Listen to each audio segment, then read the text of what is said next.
Hello to all you crazy people out there, as well as the people who think you're not crazy. Hello to you as well. I hope you're doing well. I'm doing well on this Saturday. Getting ready to play some Skyrim Permadeath on Legendary difficulty. So for people who are not familiar, this is my Skyrim Permadeath series called A Good Death. What sets this series apart from others is that I start on Legendary difficulty. I don't start on Master or anything like that. But then I also randomly roll for race, class, birth sign, and starting location, so that every new start is completely different. Kind of like a roguelike. And then we'll see how far we can get. If the playthrough gets to a certain point where we've been going for a while, I'll start thinking about end goals and how to retire the character successfully, but we've not really come very close to that yet, if I'm being completely honest. So, yeah, if that sounds awesome, please do subscribe. Like button helps as well. Come hang out with us every week at 6 p.m. UTC. Let's see, who do we got in the chat? We have Magus coming in with no pants. I would not expect him coming into a room any other way. We have Ghost57. Good to see you again, friend. And Mr. B. Hello, hello, hello. Hope you all are having a great weekend so far. A great day. Day 7, yeah. I don't remember what the record is. It was our Breton Rogue made it into the teens, but day 7's not too shabby. Not too shabby at all. Mr. B is not doing too bad so far. That's good, that's good. Let's see. Quick recap. I don't... these recaps are hard for me because these weeks have been long lately. Really busy at work and stuff. Yeah, I don't remember what we did last time, but right now we got a couple quests for the Dark Brotherhood here. First one, kind of a warm-up quest. We want to kill Safia, who is a crew member of the Red Wave, who is the ship that's docked here in Solitude. And then we're going to go report to Commander Morrow. We're going to go undercover as the Gourmet. So that should be interesting. In order to kill the Emperor. So we'll see how that goes. Spoiler alert, it's not going to go well, but hopefully we can survive. I think it was like 14 to 16 days, somewhere around there. Yeah, I think so too. Been having dangerous heat wave here in Spokane. Okay, yeah. I was just in Portland, moving my brother back down from there earlier in the week. A lot of driving. I flew up there and I got right off the plane and right into the car. They needed help driving an extra car down. So, yeah, it was... Actually, the weather was beautiful when I was up there for, you know, the couple hours that it took me to get from, well, more than a couple hours to get through Oregon to get into California. But almost as soon as I got into California, that's when the triple-digit heat numbers started. Z the Exile, welcome, welcome. And Haster. Hello, friends. Breton Rogue stuck around for 18 days. I knew it was an even number. Man, we got really close to 20, huh? Let's shoot for 20 with the scout. How about that? All right, let's get started here. What are we doing here at the Winking Skeever? Oh, well, I need to set my free cam here. Well, we are... I was gonna say that's a nice talent, being able to play a lute and not make any noise whatsoever. Yeah, we are actually waiting for members of the Red Wave to arrive here in the inn. They seem to, you know, tie one on every single night here in the Winking Skeever until pretty late at night. So once I see crew members from that ship, that's when I know that that ship is going to be lightly guarded for us to go down and take care of Safia. But it's still fairly early right now. It's 5:28 p.m. Let's take a look at our needs. No, looks like we're all good. This weakness to fire down here, this is the human spirit. I think it's either at level 10 or level 20. You get to pick a resistance and a weakness to any two elemental damage or any elemental effects. So I picked fire for both of them. So I was able to take a 50% resistance to fire, and then also a 25% weakness to fire. So that nets you a 25% resistance to fire. I usually take the same one just because that weakness is hard to justify, especially in a permadeath. You don't want to find yourself in a situation where you're up against a frost mage or you're up against a shock mage, and you have a 25% weakness to it. Those are hard to keep track of. Got Novus running in the background, so not sure I'll be able to stream today. We shall see. Oh, okay. So you got his installer. You got Vex installer up and running. Yeah, that might take you a while. My Lord of No Pants, salutations. Nice greeting. All right. So yeah, let's go ahead and get a room. We'll try to avoid suspicion here by posing as welcome to the winking normal everyday patron. Well, not every day, but definitely your typical patron. Of course. Nuked your installation. Just ready for a refresh there, Haster, or are you going for something in particular this time around? Sure thing. It's yours for a day. Any suggestion for exterior lights mods? Lux is a good one, I hear. That's the new hotness. Are you joking? You just run it? Yes. I understand. I'll show you to your room. Right this way. I just told you I didn't need it, bud. This is where my room is. Yeah, Skyrim AI for the win. All right. So, let's take a seat a little out of the way over here. I'm not running wenches. Immersive wenches of Skyrim, so nobody's gonna bug me for what I want to drink. Marin doesn't seem to... he tends to avoid the alcohol pretty well, I would say. Here we go, now we're sated. He's just, he's got a fragile psyche. He doesn't like the person that he is when he drinks. And that all stems from his time in the Legion, which is behind him now, but maybe ahead of him again. I'm trying to think about what we're going to do about the Civil War here. I have some arcs planned for Marin should he survive this far, or should he survive far enough to actually, you know, complete these things in his story arc. I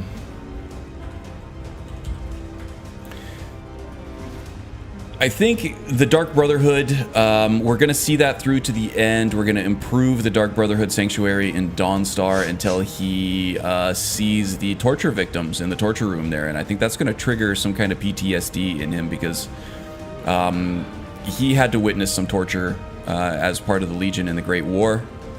And he didn't like it. That's what caused him to finally resign and quit the Legion. And he's been kind of just aimless and listless ever since until he joined up with the Dark Brotherhood, and now he's going to start seeing some darkness from there again. You know, it's right in the name. You shouldn't be surprised there, right? So then he's going to try to find his honor again, and I think we're gonna go through the Companion's quest line after that, if we can make it through it. The Brown Knight did not, but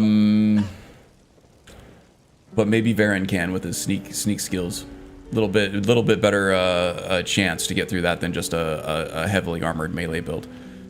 And then after that, then he's gonna start seeking redemption and tying up loose ends, and he might decide, you know, in order to put this Imperial Legion story to rest, he needs to complete his job with them and find some closure with the Legion.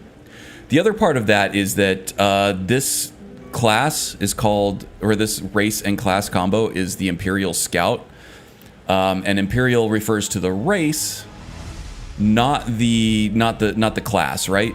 But I know that that's misleading if people see the title and say, "Ooh, Imperial Scout," and they see somebody who's fighting for the Stormcloaks. They're going to be, that's not really what I came here looking for. So that's kind of where we're going. Hey, Drac Overlord, what's up, my friend? Hope you're doing well. And Nemesis 51, welcome, guys. Welcome, welcome. Happy Saturday, happy weekend. Hope everybody's doing well. Okay, let's chill out here for, we'll give it 2 hours. That'll put us at about 8 p.m. And then if we start seeing members of the Red Wave, the crew members of the Red Wave show up. Oh, she's actually one of them, right? Or is that somebody else I'm thinking of? No, Eris, I think, is part of the Red Wave, and so is this guy. All right, yep, they're here now. So let's go ahead and take this opportunity to mind if I buy you a drink? Scout the situation, as it were. I nuked my PC and now waiting for a replacement. Ouch, okay, that sucks. What kind of parts you're waiting for? Hopefully, well, you know, it's not a bad time to buy computer components right now with the GPU prices down as low as they are. GPU, processors, memory, they're all fairly well stocked up at this point. So you picked a good time to nuke it there, Z.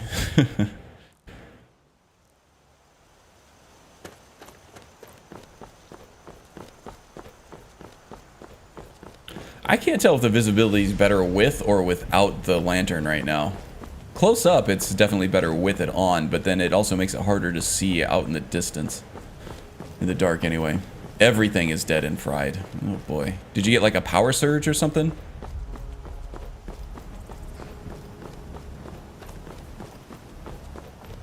Because normally computer components are fairly decent at limiting damage to other components. There are fail-safes and stuff. Or did your tower decide to do the ALS ice bucket challenge or something? And forgot that it was a computer. Wouldn't that be something?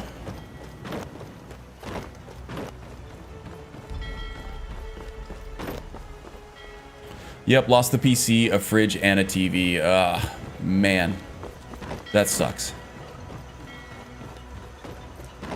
Well, hopefully the parts come soon. Get back in there and get back to gaming. Okay. Let's find a secluded spot over here. We're gonna switch into our sneaky pajamas.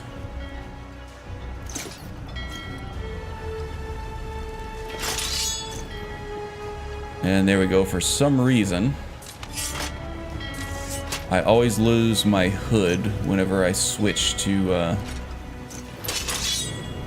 oh my god. Just constantly fighting this thing, aren't I? It doesn't do that with the regular shrouded armor, only the ancient shrouded armor. Or the hood, anyway. Or when I switch weapons, the hood comes off, too.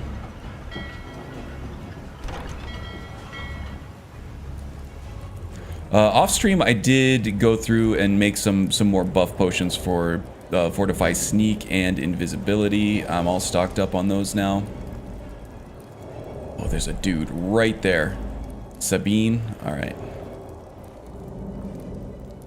We're not a thief. We don't have access to any fences at the moment, so stealing stuff is a useless risk. Marin is generally lawful, you know, besides the whole killing people thing. The whole cold-blooded murder thing that he does for a living.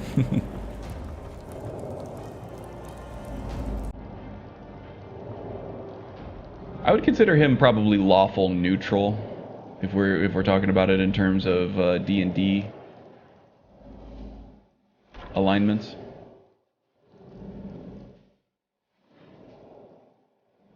Even though he's an assassin, he does evil things. He doesn't do it out of malice or anger or any kind of ill intent. He's actually doing it. Well, actually, I would say he's probably not lawful. He's killing people, right? He's very unlawful. He's probably chaotic neutral at this point. Although he probably sees himself as more lawful good. In reality, he's probably kind of a chaotic neutral. Okay, where is this Sophia here that we're looking for?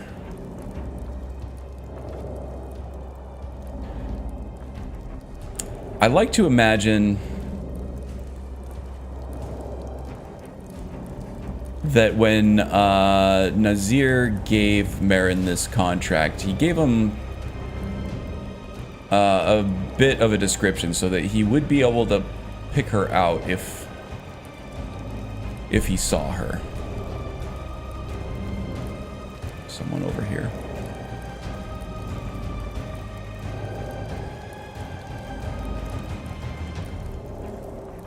Oh, she did actually see us. Very, very briefly. She probably just thought she was seeing something. Ooh, it's dark. Before she sits down. Yep. Red Guard pirate from the Iliac Bay region. Red Guards are fearsome swordsmen and swordswomen, so he was lucky. And we're gonna take the Sea Dog Tricorn hat as a trophy or proof of the kill, I suppose. So he's fortunate. I wouldn't say he's lucky. He was fortunate to be able to kill her in one blow there before she was alerted to his presence. Okay, that was a good little warm-up. Now for the main prize.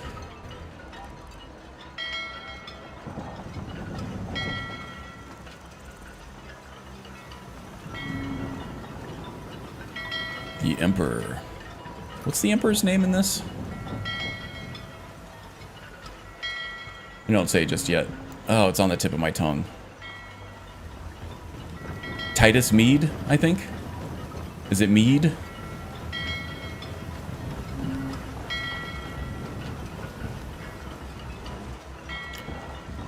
Is there a mod that lets assassins leave a calling card? I don't know if there's a mod that does it, but I feel like you can do that easily enough just with the in-game mechanics that just the vanilla game provides. Just pick like anything that's plentiful. Like you could be the cheese assassin and leave some goat cheese on all of your victims, you know? Just anything like that. Or the lavender assassin. You can find this stuff everywhere. The snowberry assassin. That'd be a fun little roleplay tweak, wouldn't it?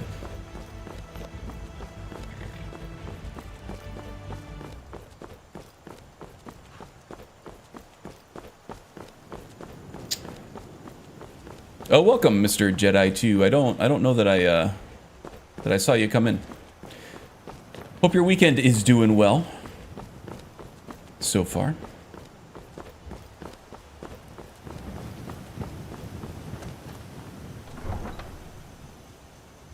Yeah, it seems like there would be some sort of mod, or, you know, even better if you have a Legacy of the Dragonborn installed, the cards, an actual literal card drop on the body, but make sure you pick a specific one that you have plenty of. That'd be kind of a fun roleplay limitation, too, that you can impose on yourself, is you can only conduct an assassination if you have a certain card on you to leave with your victim. See, there would be no issue with the ban on Talos worship if the Emperor was Titus Mead instead of Titus Mead. Yeah.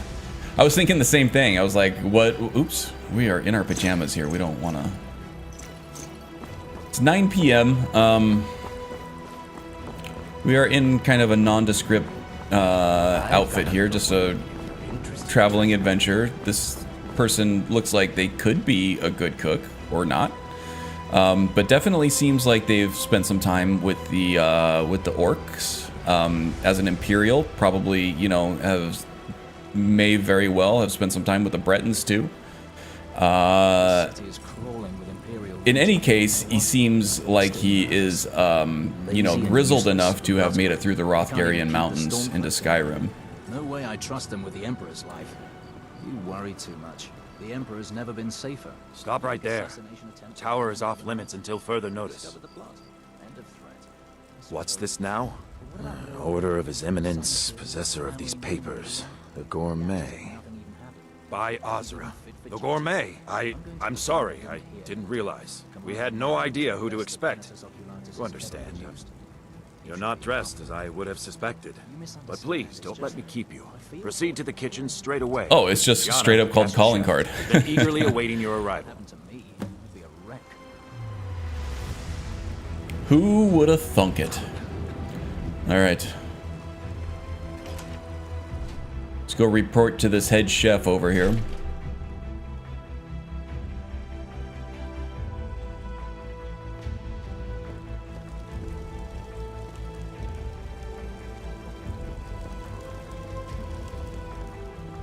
There she is, Gianna. Greetings, Gianna. I hope you don't mind if I get dressed out first here. Let's see, is there, I thought there were other clothing sets around here too. Not just the hat.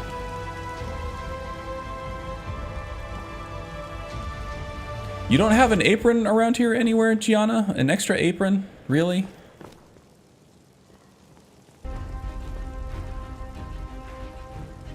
Proceeds to commit indecent exposure in public while changing outfits. Yeah. To avoid suspicion, I'm just gonna get naked right here. Okay. Well, I guess we're just gonna have to go in with the scaled armor, huh? But we do need that chef's hat on. Where is that chef's hat? There it is. Ah, chef's hat. That means I am a chef. That's all it takes. Delivery. I told you people our stocks are fine. Now put whatever you have over there, then get out. Delivery? Don't you see my hat? I am the gourmet. The gourmet? Oh, finally. When I heard the gourmet was being brought in to cook for the Emperor, I could hardly believe it. It's just... Yeah. Well, I don't mean to seem disappointed, but I just never figured the gourmet was an Imperial. I had dreamed of something more exotic, maybe... Enough! The gourmet is here to cook, not talk. Let us begin. Oh, yes. Marin's really getting into the part, I guess. The Emperor has requested your signature dish, the potage le magnifique. Ah, I've yes. taken the liberty of getting it started. But the cookbook only says so much, and everyone makes the potage differently. I would be honored if we could make it the gourmet special way. The base broth is okay, so boiled. the way I We can usually get play started this right is now. I just have her So, put in all the most which ridiculous ingredients ingredients, should I add right? next? But I don't think Marin is one for whimsy, and he does, you know, do some cooking, being a former scout from the Legion and all. He would have to cook for some of his squad mates with some of the hunting kills that he had made. So he's got some experience in the culinary arts. Carrots? Really? Okay. Okay. What next? Of course, it's carrots. Now just a splash of mead. Ah, of course. I suspected as much. All right. What next then?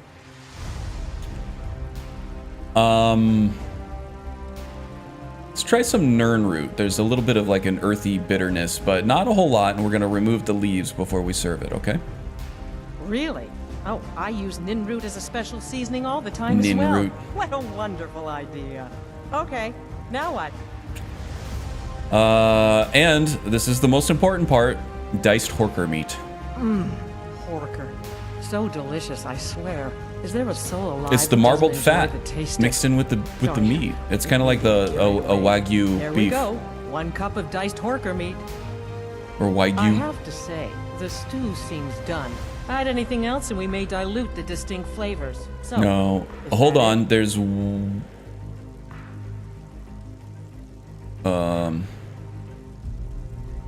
Excellent. They should be ready for us now. And if I may say so, it has been an honor getting a chance. It didn't give me a prepare chance to meal put the with Jaren Will, root in. The best chef in the entire empire. Oh I'll no. carry the stew pot and lead the way up to the dining room. I'm sure the Emperor and his guests are dying to meet you. I didn't have the Jaren root on me because I dumped it in my in Ryek's End the alchemy storage. Oh, Marin, you bonehead. You were gonna need that. Okay, well, we're just gonna have to do this the old-fashioned way, and I guess we do have an OP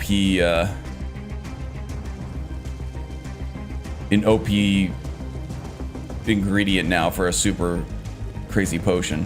Poison, I guess. Alright, well, let's see. Fortify sneak we can use. We have invisibility.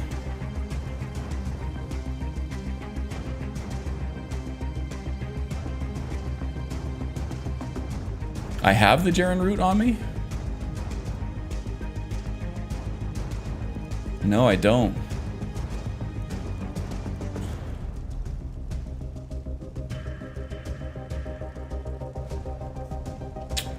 I had it, but off stream I did some inventory management and I dumped a bunch of ingredients in my storage back in my player home.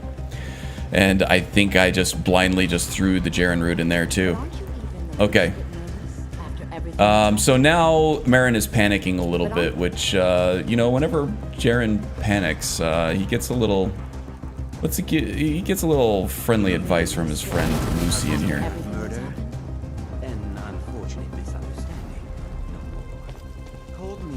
All right, after you, come on. What are you waiting for, Gianna? Quite. Yet that recent business with the young officer, Lara, was it? How dreadful. The son of your commander plotting your assassination. Yes. Here we are. Unfortunate turn of Gods, events I'm there. nervous. But We'll an go in isolated just a moment. incident. Please. And I have I'll been serve. assured that the You just fault stand was there with the and man's son be alone. amazing. Okay, so now here's the dirty little trick that I picked up in my astrologer playthrough so far. So if you have the lab skeever perk, it makes the potions that you drink last 15 times longer and makes them 25%. Oh, I'm really struggling on that. They last 15 times longer and are 25% stronger, but you don't actually have to do that at an alchemy station. If you have Hunterborn or CACO installed, the same script kicks in when you use a mortar and pestle. And that kicked the lab skeever effect in. So now you can do that anywhere. Now, okay, this completely betrays the balance that Anais Sion had when he added this perk in, I'm sure, because he only meant you to do this whenever you found an alchemy, like a static alchemy station anywhere in the world. So this breaks that perk, basically, makes it OP.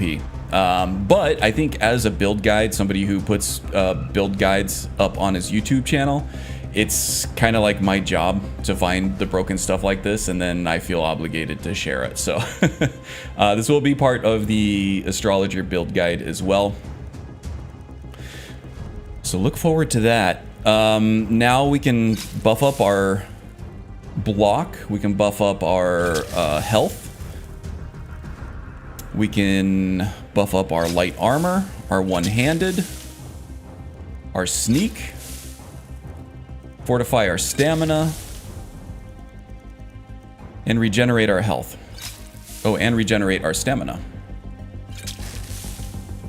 And all the resistances too, in case we meet with some battle mages out on the balcony over here.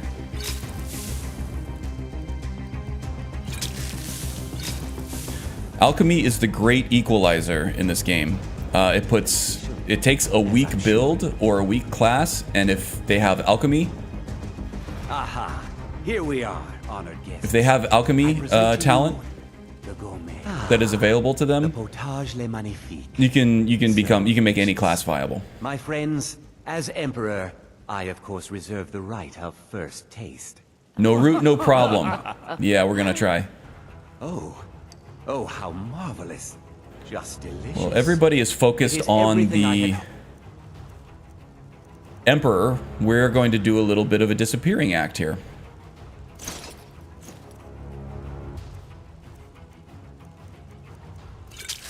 It would be. Please, everyone, enjoy.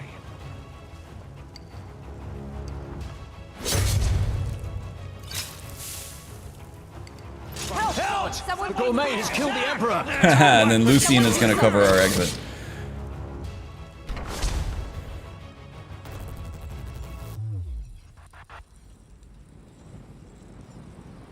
Hey, Wind. Welcome, welcome. I guess Lucian would still be busy in there, huh?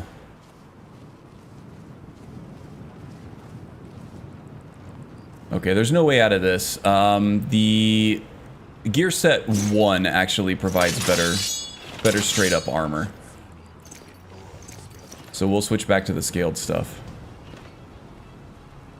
But I do want to paralyze my blade. I already have it paralyzed. Okay, good. And I can also use Call of Sithis or Call of the Void. You are not getting behind that me. man was by far the most insufferable decoy the Emperor has ever employed. I can use the Call of the Glad Void he's dead. Sithis devotee I'm even happier that you killed him. power You to are an use that assassin door to for the kill Dark everybody over Brotherhood. here too. We just have to draw made him an in. attempt on the Emperor's life. Would have succeeded had it been the real man. Surprised? So was I when a member of your family came to me with a plan. We worked out a deal, you see. I was An betrayed exchange. by my family. I get you, and the Dark Brotherhood gets to continue its existence. But you know what? I've changed my mind. How about this? I kill you and butcher each and every one of your miserable The little experience friends. must have been jarring Your for you. sanctuary is being put to the sword right now. That's what I think of this deal. You killed my son. Well done. All of you. Well done, Z. And now you'll pay the price. Kill him. Make sure there's nothing left to bury. What was that? Good luck with that. Time to end this little game. Someone do something. Oh no, I have to be able to open. This is what I prayed for. I've been doing this a lot longer than you, young fella. Which means more training, more experience.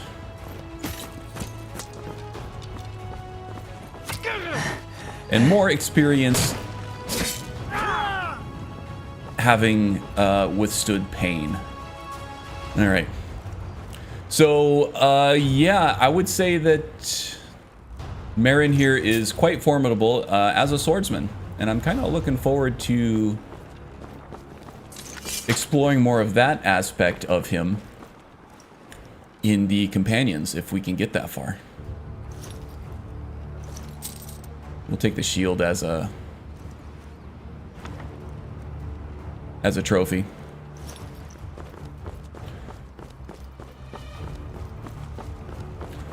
All right, so somebody in the Dark Brotherhood betrayed us. It wasn't the whole family; it was just one person. And now we got to get home. In the name of the Jarl, by the order of the Jarl, stop right there.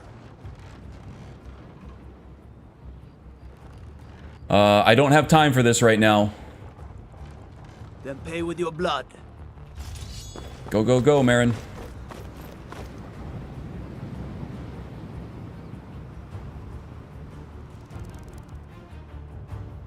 Okay, so now to make this escape, we're gonna have to try to avoid detection, and then we're gonna have to steal away to the Dark Brotherhood Sanctuary through the wilderness, which is, you know, kind of like the scout's backyard. That's where the scout is going to have the most advantage over career soldiers and anybody who's going to be trying to track him. The scout is a master tracker himself, and therefore would be the best suited for avoiding tracking, right?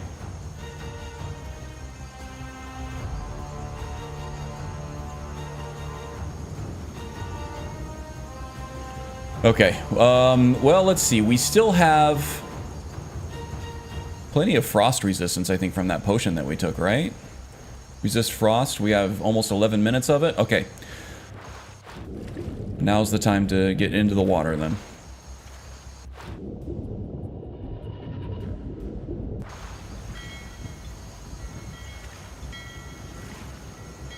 We're gonna head over here to the swamps of Morthal.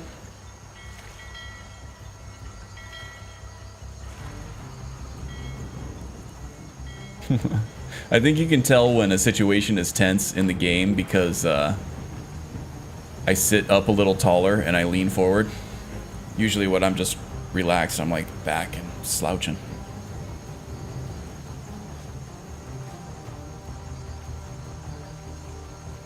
Okay. Oh my god, that looked like a Spriggan over there for a second. I think it's just a Luna Moth. These dragonflies are always hard to catch. Okay, not time for collecting ingredients right now, Marin. Time is of the essence. Our family has been betrayed by one of their own, and the Penitentious Oculatus have been tipped off as to the location and the access to the Dark Brotherhood Sanctuary in Falkreath. So we're going to need to get there as soon as possible. Let's go ahead and have the sword out just in case we run into something bad. Hopefully not a Charis, even though we do have, you know, around 10 minutes now of poison resistance from that lab skeever cocktail that we just took.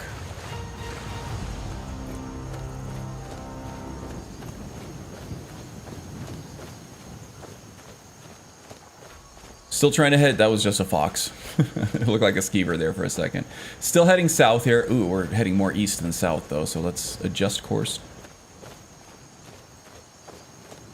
Heading south to the Morthal area here. I think once we're in Morthal,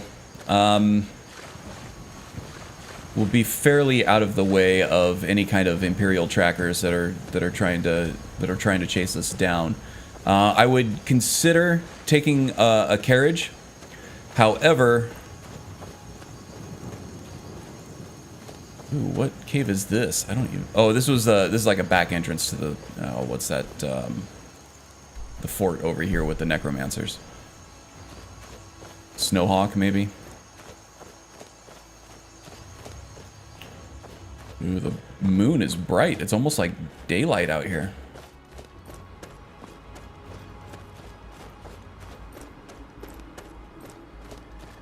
Okay, so yeah, carriage would be great for safe travel, but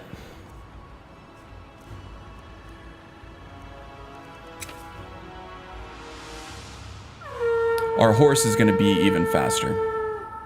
Shadowmere has a personal reason to do this too. Why is Shadowmere not showing up? Well, this is no good. Is the terrain stopping me from summoning him or something?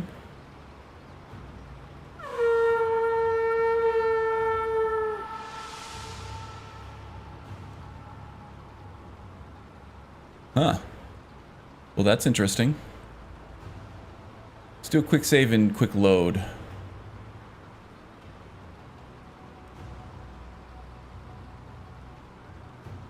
I think I just froze.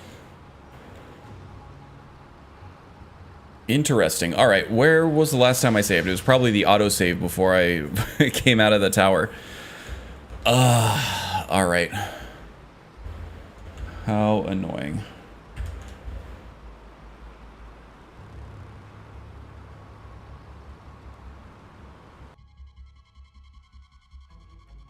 I do not have immersive creatures, Haster.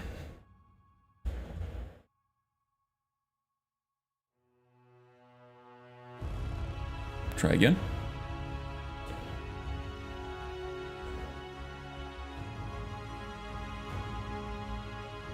Whale and hail met. Nice. Assassin task failed successfully. Yes, indeed.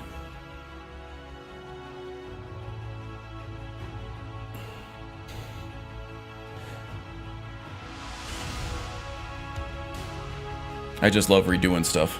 It's my favorite.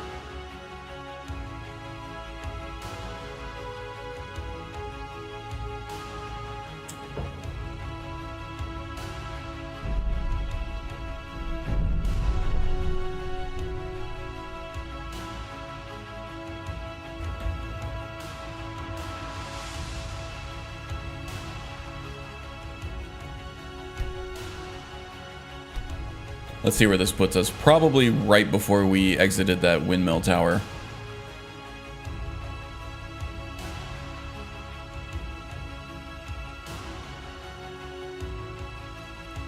Or right after. Okay. Now we still have our sneak buff from the potion, so we should be very hard to find. Don't want to help yet. Let's wait for our detection meter to go away, and then we'll take our swim again. Let's do a quick save here. We'll swim across this bay here, and then we'll try to summon Shadowmere right after.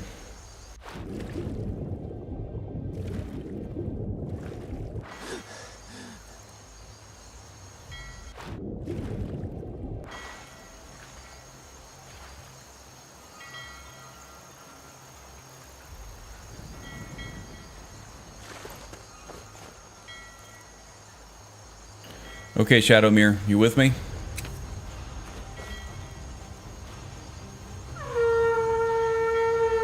There he is. Good to see you, bud.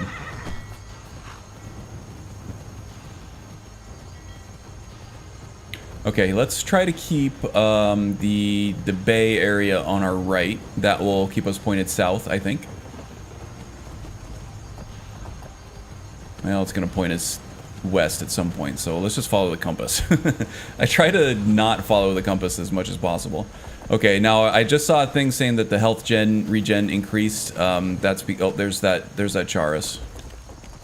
Oh my God, Shadowmere, you're so fat. Lose some weight.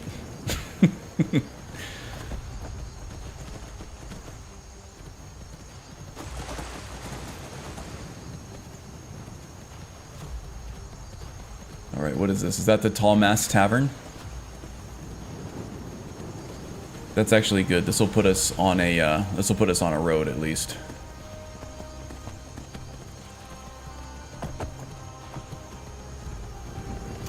Oh, horseback riding is so cumbersome in this game. It's awful. All right.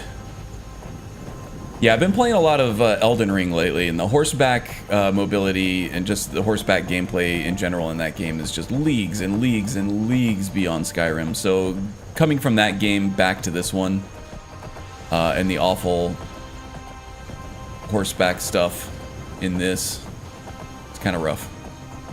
Kind of rough.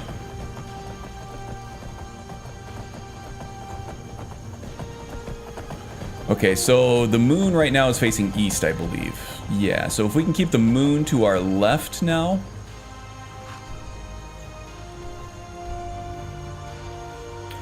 Let's see. Do I want to go through Labyrinthian? There are a bunch of trolls over here.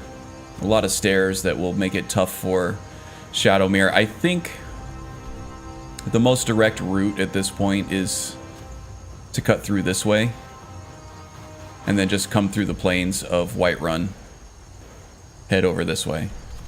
Okay, so let's go ahead and take this path. There is a bear over here that we're gonna have to be wary of. Let's go ahead and make sure our weapon is poisoned.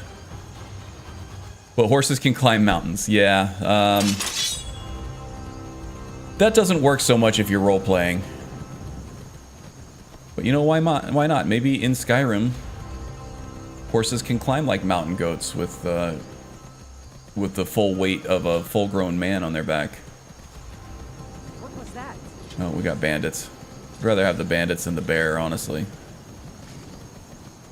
Oh, there's a wolf. So, not a bear, but a wolf. Couple wolves. What's this down here? What is glowing? Is that a Daedric bow? Where the hell did this Daedric bow come from?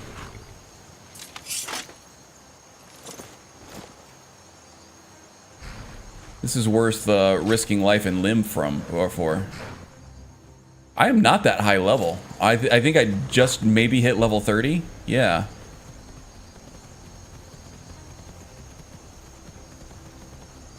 If I weren't playing a rigid class structure type game right now, I would be that might be a build changer for sure.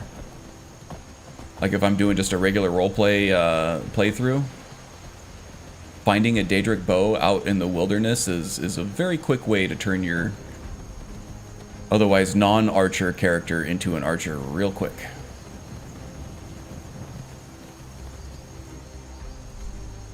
depending on how rigid you want to be with your class during that playthrough. But if you're doing a heavy roleplay playthrough, it's hard to argue against using that Daedric bow.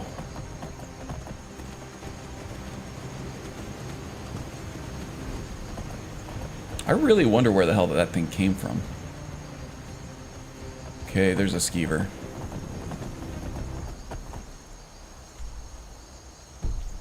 I think there are also some bandits around here too, or maybe that's farther down the hill. Should just be able to outrun most of everything right now, and Marin is not really interested in stopping for anything other than, you know, a priceless artifact that he finds at his feet, with his family in danger right now.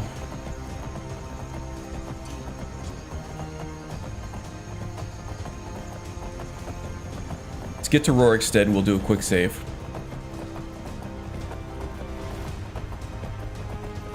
Oblivion horses? I'm running convenient horses right now. What does Oblivion horses do to improve things?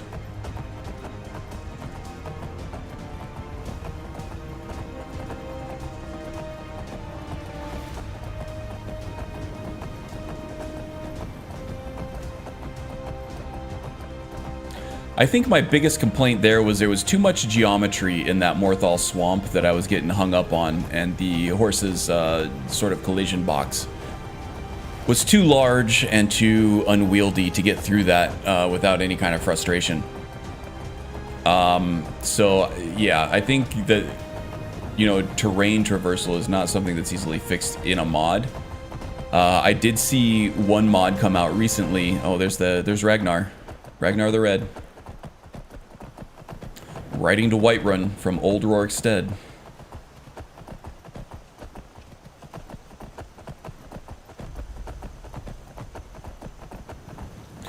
You know, the brave lass Matilda got the better of that exchange in that story.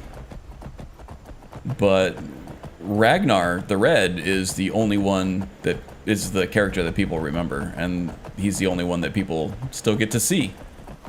So I wonder who ended up getting the last laugh after all. Oh, they just look like they look good? Okay. Just remeshes the characters. Okay. Good. I'll look into it. I'm pretty happy with the way my game looks visually. Most of what I'm tweaking these days is gameplay. And then, of course, adding weapons and armor and things to it.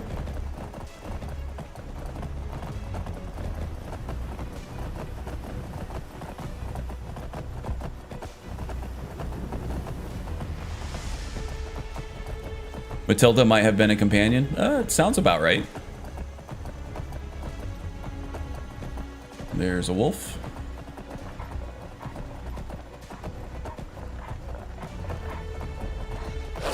Now the internet is being difficult. Not a whole lot. We've just been outrunning bandits and Charis and wolves and things like that.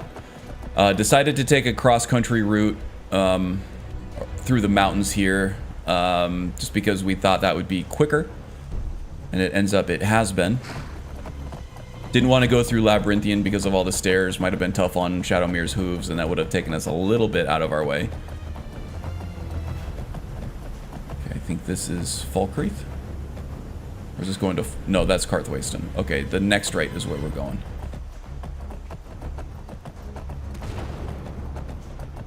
I thought the braggart was shirtless. Oh.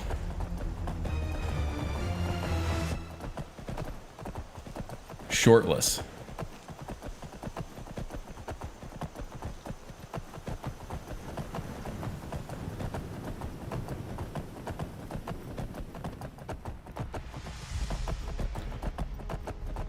Okay, here we go. I really need to level up Shadowmere.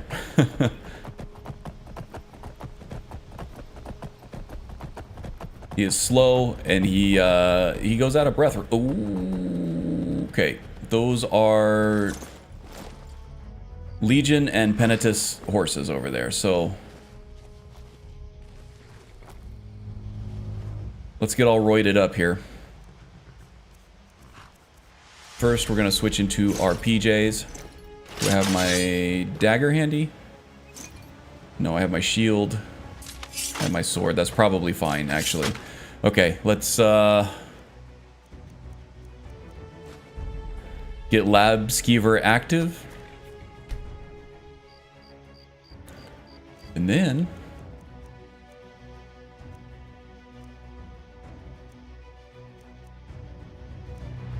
we'll fortify our health, regenerate health.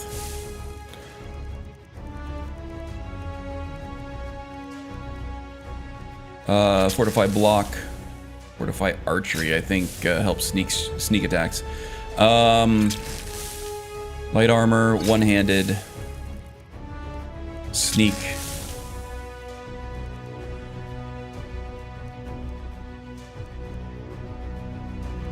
Resist fire, resist frost, resist magic, resist poison, shock, fortify stamina, regenerate stamina. There we go.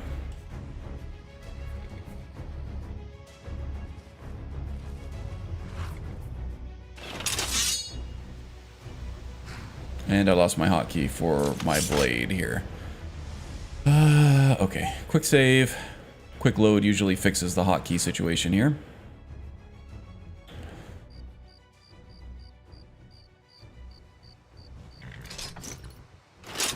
Always perceived Ragnar wearing thigh highs and boxer briefs.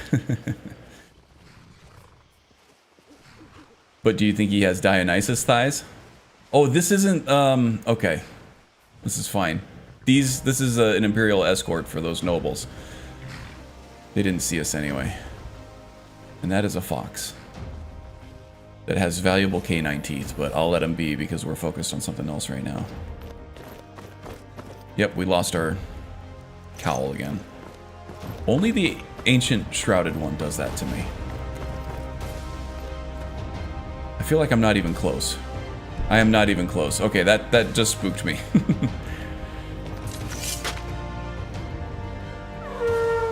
At least we're ready now.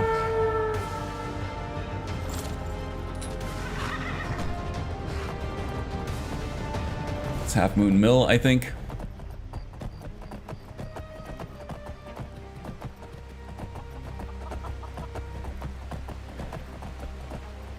While the noble shield maiden Matilda rocked jorts, a turtleneck, and a mullet.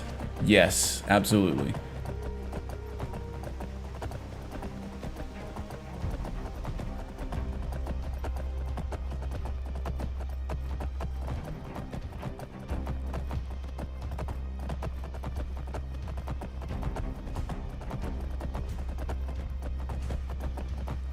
She probably also always smelled like corned beef. Hello? Who's there? That looks like a vampire. Sounds interesting, but not interesting enough to forsake our family. Okay, yeah, okay, these are our guys now. I believe. Okay, Shadowmere.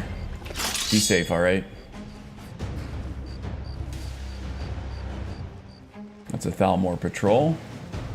Not interested in them at the moment. Who is this? That looks just like a hunter.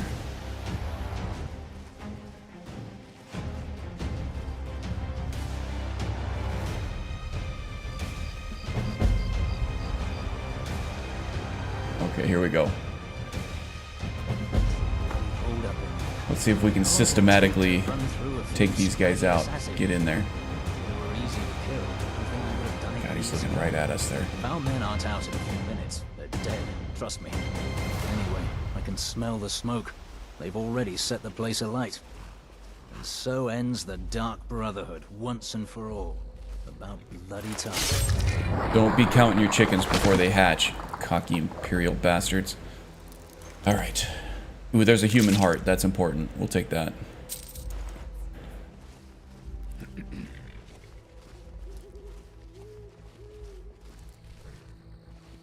Oh, there are 3 of them over here, huh? I feel like if we can get in undetected and save some family members, we have a chance of fighting our way out. So You know what? Why take a chance? Let's just kill these guys now. Boom shakalaka. Okay, that clears our exit path. That's good.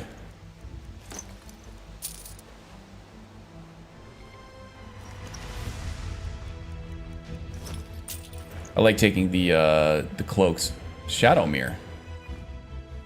That is a new and interesting look for you.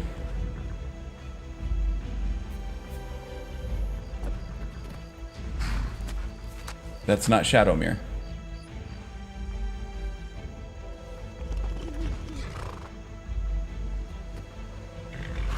Okay, whatever.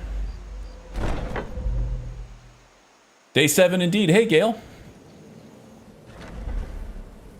The Legion stands no chance against the doors. Yes, okay. The lighting is looking good in here.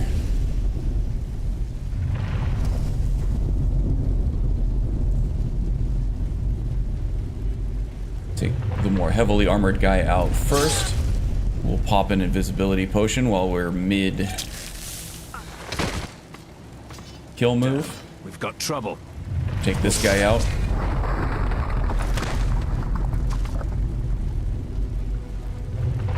Don't mess with Sithis. Who is this? Bizarra.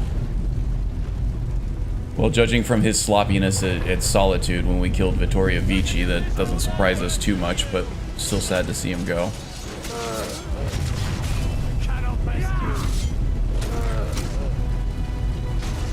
And that must be Arnbjorn. Oh, Arnbjorn no more, it seems like.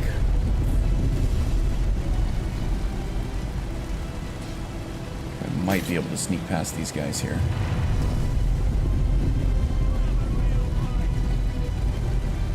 Okay, I hear fighting. Gabriella's gone. I don't see Babette. She's usually hanging around in here. Festus was actually pinned to the tree by those arrows. Nazim's still alive. Okay, let's see if we can go help him out here.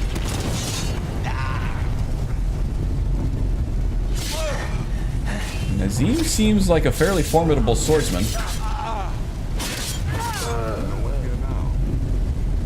As we were talking about red guards earlier. Actually, we're going to want to keep that sword out. Nazir. So you are alive. I was starting to wonder. The Emperor. It was all a trap. Someone set us up. Considering most of us are now dead, I assumed as much. I always wondered how they got past the door. Well, they must have given him the password. Who, Astrid, when she betrayed the Dark Brotherhood. Maybe I did. I don't think there's anything, you know, personalized about the door. It can't selectively let people in and out. It's just a password, right? She must have given him the password. You've got that right. Only a matter of time before we're roasted alive. Come on. Did I say Nazim? I meant Nazir. It's so close. Listen, I am your only salvation. Come, embrace me. That's the end of that.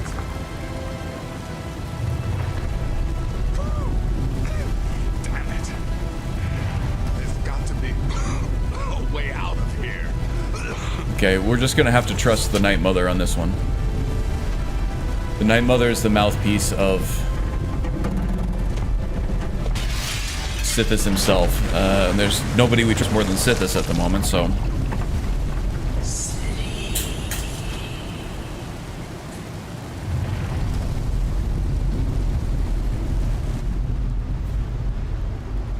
Hi there, Frankly. Why would Astrid give them the phrase? What would she gain? Yeah, I kind of agree. Setting up the listener is one thing. I think she was just looking for a fresh start. Because at that point, the Night Mother and Cicero have already kind of sown the seeds of doubt into her family, and it wasn't really hers anymore.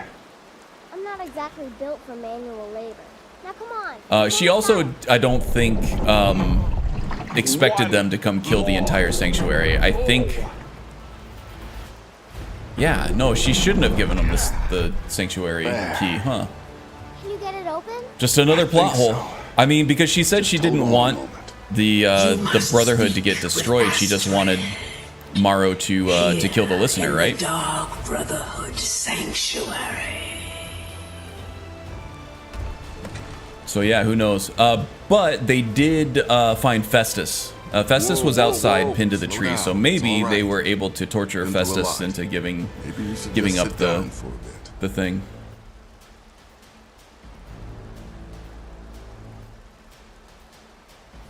She wanted to be the listener.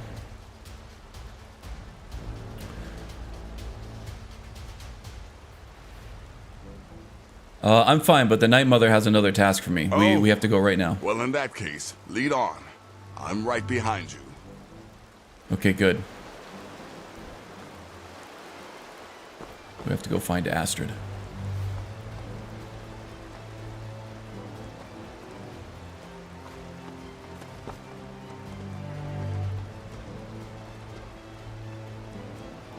Hello, no need for... Oh, good to chat with you all. Okay. I was like, is my stream down or something? No need for the question mark. Gotcha. Okay.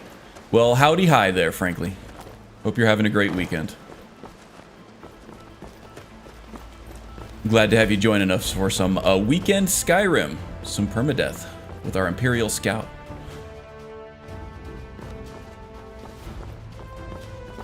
Ah, here we go.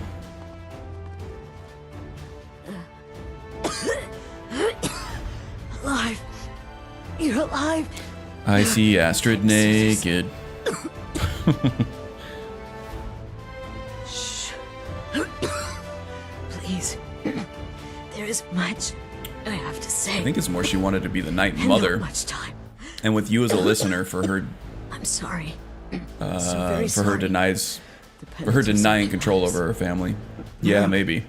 He said that by giving you to them. In any case, she wasn't thinking straight. Dark Brotherhood alone. Had a lot more to do with jealousy and a chip on her shoulder than all of this doing the actual right thing by Sithis. You are the best of us, and I nearly killed you. Yeah, not really. As I've killed everyone else. I mean, you came closer to killing me in solitude at the Vittoria Vici job than you did on this one, honestly. By sending Vizara to quote-unquote help.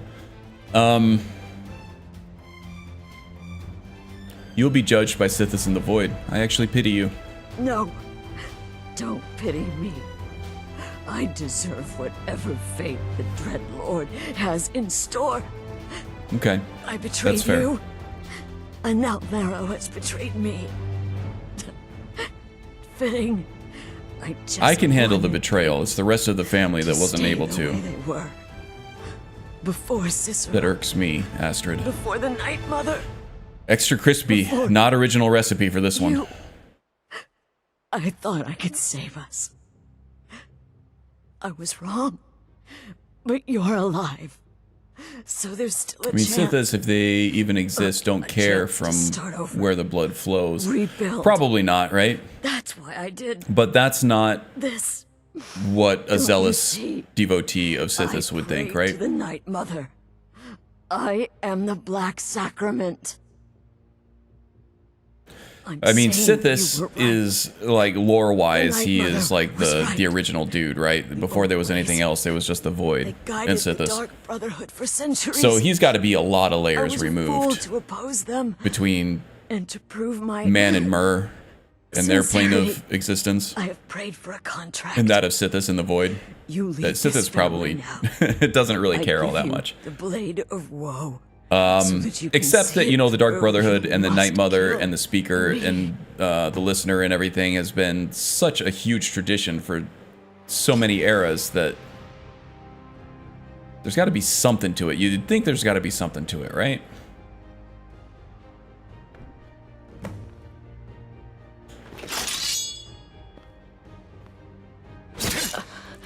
Thank you. Oh, we got a nice, perfectly square blood spatter here, too. That takes talent, folks. Talent and a devotion to your craft. To be able to spill blood in such a geometrically perfect square like that. You guys aren't impressed? Come on, it's perfectly square. There's no way you've seen anything like that before. Come on. Even just a wow nice or like a half smile and a nod. You guys are just blank facing me. Fine. Astrid, by the sands, I still can't wrap my head around it. Some people just don't appreciate art. You gotta stand in for Strudel there, huh, Wind? If I hadn't heard it with my own ears, I wouldn't have believed it. How could Astrid have done this to us? Strangely, I feel only pity for her. Mm-hmm. She shall be judged harshly in the void. The sands, I still can't wrap my head around it. Now what? Return to the Night Mother. Okay.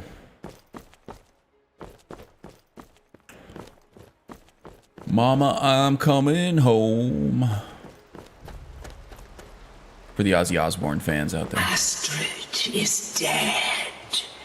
It is as it should be. May she find redemption in the void. But while you live, the Dark Brotherhood lives. We must fulfill our contract. Emperor Titus Meade II must be eliminated. Speak with Armand Mortier at the Bannered Mare in Whiterun. He will know the true Emperor's location. But first, inform Nazir of your plans. For you are the listener, and must bind this family together.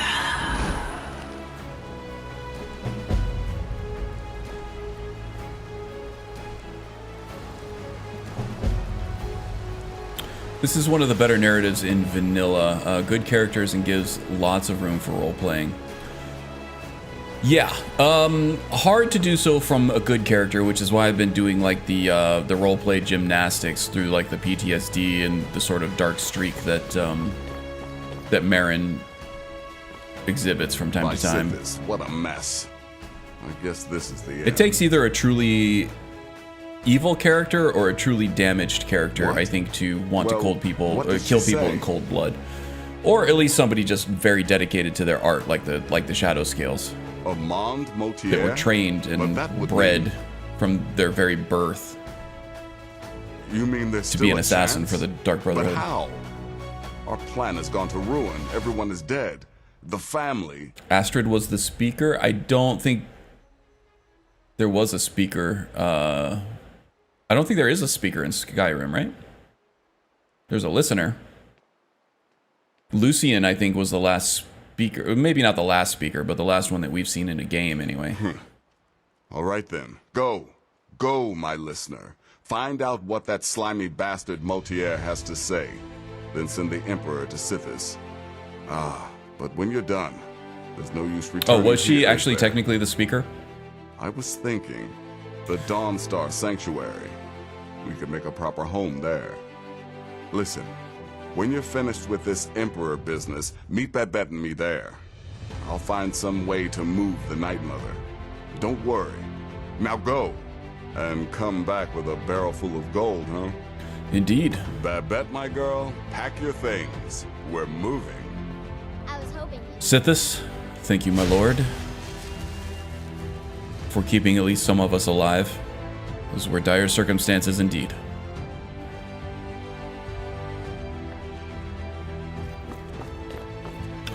Okay, so... Oh, we still have to report to Nazir about Safia's death. Is he ready for me to turn that in? You just worry about fulfilling the contract. Nah. We'll have to take care of that once we're back at Dawnstar, I guess. Okay, so next is to talk to Armand Mortier, and he is going to be back at the Bannered Mare, I guess, right?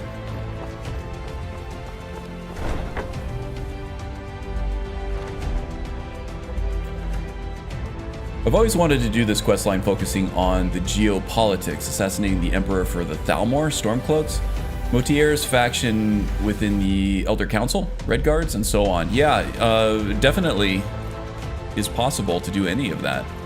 And thankfully, BGS has crafted a world in which all that stuff is possible, right? So there are two types of BGS players, right? There are the Fallout New Vegas players, the ones that prefer Fallout New Vegas, and then there are the Fallout 3 players. And even like Skyrim and Elder Scrolls players that have never played a Fallout game probably fit into one of those two categories if they were to. So in the Fallout New Vegas faction, or the Fallout New Vegas side of things, it's like the players who want the old school depth of mechanics as far as different ways to complete quests, not being forced into combat, having lots of dialogue options, and then having factions that are, you know, consequential. Like when you make a choice and perform an action for a certain faction, then, you know, that's going to have consequences resulting from that with the other factions. And, you know, the game world as a whole and your experience of it is affected that way. I can't say anything bad about that, but if we're talking about those mechanics coming from Obsidian, that they also kind of sacrifice exploration, environmental storytelling, and just satisfying gameplay in order to do that. Fallout 3 has exploration, satisfying gameplay, and environmental storytelling galore. That's kind of where it thrives, right? And it just depends on, as a role player and as a video gamer in general, like, what do you value more? I tend to fall into the Fallout 3 camp. I want to have fun while I'm playing more so than I want to have, you know, the dialogue actions and the consequential factions and everything. Skyrim, I feel like, is the perfect melding of those two. It for me, you know, there are lots of gripes to be had about the gameplay. Mods do fix a lot of it, but it doesn't fix all of it. But the gameplay is satisfying to me, especially in terms of buildcraft. Its perk system, the way you progress your skills through its experience system, all of that make it, for me anyway, extremely rewarding to play, just on a purely gameplay level, and the experience and level up side of, leveling up progression side of things. It's extremely satisfying, even without role playing, even without story. I would enjoy playing this game just for the different things I can do with the perk system and things like that. It also has, you know, okay, so then also like the dialogues and the choice and consequence and the different way to complete quests, not so much as good as Fallout New Vegas, but in terms of the factions and the lasting consequences in the world, yes, it does have all of that. And I think the faction system is actually really good in Skyrim, especially compared to something like Oblivion or even Fallout 3. So yeah, I think BGS is learning from the way that Obsidian handles its property in Fallout New Vegas, and, you know, the way it handles its own properties, such as like Outer Worlds and things like that. And it's adding some things in that people like from that archetype of game, without sacrificing its gameplay and exploration focus, which I like a lot. Come on in. A little more depth of dialogue would be nice. Some more ways to complete quests other than just combat would also be nice, but, you know, I prefer to handle everything in combat anyway. It's just, what is it? just the type of gamer that I am. didn't wish to be disturbed. We had oh yeah, Morrowind was way over on the other side of the spectrum from where they are now. The consequences in Morrowind were even more dire and extreme than they are in New Vegas, right? You can kill anybody at any time and completely break your game, but it'll let you do it. And for role players, that is a magical thing, right? Skyrim is a good mix of Fallout 3 and New Vegas. That's such a good description. I never thought of it that way. Yeah, and honestly, I haven't thought about it that way either. Just when we were talking about the factions and way you could roleplay things in Skyrim, I just kind of started putting the pieces together. Let's see. We have unfinished business, Motier. No, we're a Sithis guy, so Sithis is due his soul. Wouldn't you agree? By the gods, you're alive. But I'd the humor is massively subdued, though. You mustn't think I in had Skyrim anything to do with that. I wanted the Emperor dead. Yeah, I mean, New Vegas, I still do. Outer Worlds, Obsidian mine. has the market cornered on humor in its games. BGS is not without its humorous moments, though, for sure. You mean after all that's transpired, the Dark Brotherhood will still honor the contract? Why, this is astounding news! Amand wanted to become the next emperor? The Emperor is still in Skyrim, but not for I don't know if he wanted to become the next emperor. Well, where else would there be to go? It was either him that wanted to become the next emperor, or I will reveal the location of the he is acting on behalf of, you know, his political party or his political faction, and to get somebody else in there, right? He's either acting of his own accord, or he's acting as an agent for a bigger entity. I kind of think that he's acting as an agent for a bigger entity, because I think somebody with designs on being emperor wouldn't be getting his hands dirty with the low-level details of things like this. In fact, maybe that's the way, but like his talent for coming up with executional details and things like that, I think would make him a much better agent, and probably, you know, leave him a much happier and alive man. You know, if he stayed with that talent and followed that up instead of trying to rise above the station, as Astrid said. Make haste. How are we doing over here? Don't you have all Commando Morrow, where is he? Yes. I can imagine you'd want to settle the He knew about the conspiracy, but he didn't know who was behind it. Docks conducting the Emperor's departure. I heard the Emperor used Motier.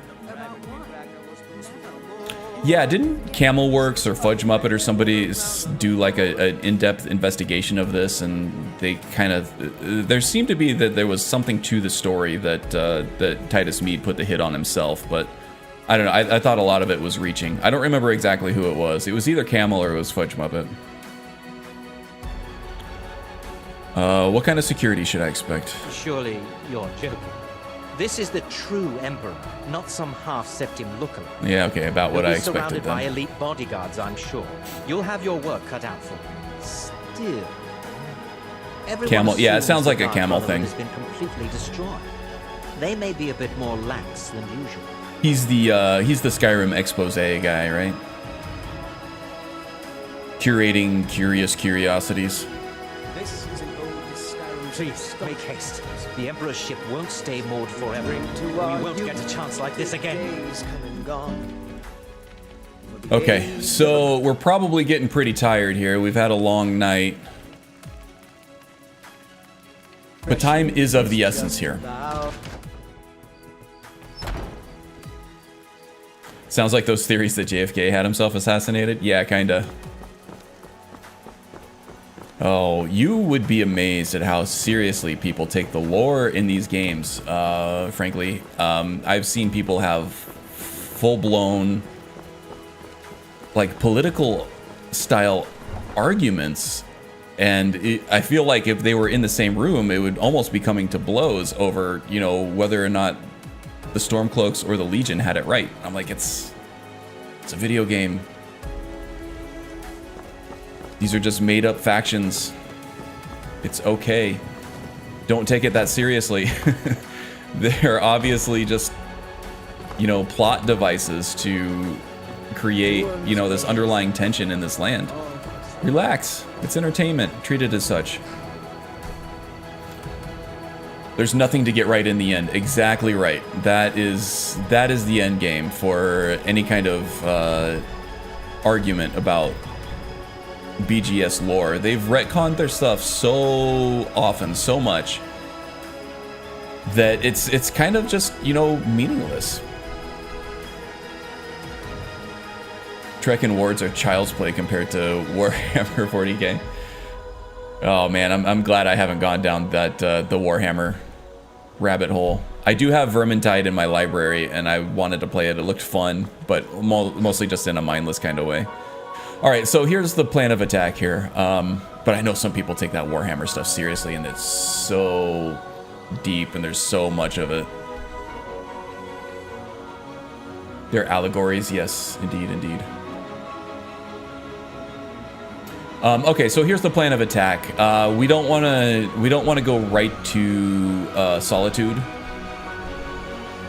because we have a massive bounty there because we tried to kill the Emperor, and the guards are gonna attack us on sight. So instead, we're gonna go to Morthal, and then we're gonna head back up through the swamps, and then we're gonna swim up in there, take another dip. So we're gonna have to be on the watch, on the lookout for spiders, charis, and mud crabs, and all that good stuff. But where do you want to go? that'll be safer than showing up in Solitude. Like, hey guys, what's up? Climb and back, and we'll be off. Oh, steady.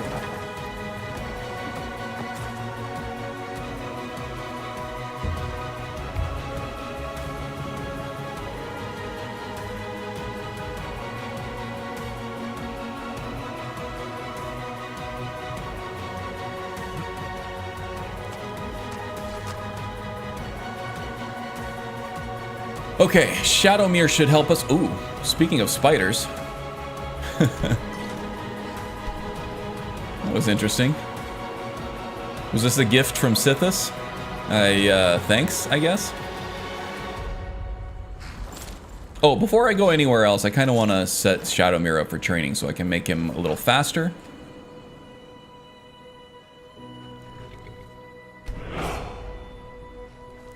Should have done that before I rode him all the way to Falkreath from Solitude, but yeah, well, better late than never.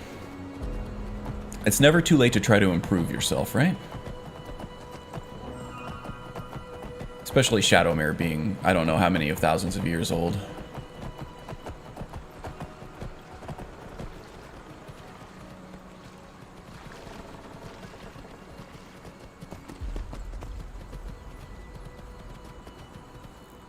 Vermintide takes place in the Warhammer Fantasy universe, which is completely different from the 40k. Okay.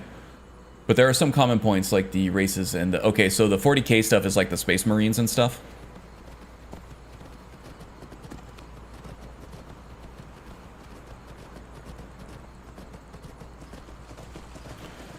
I have never even dipped my toe in the Warhammer universe, to be honest, but from the looks of it, I always thought it was some kind of like meld of steampunk with fantasy and some sci-fi in there.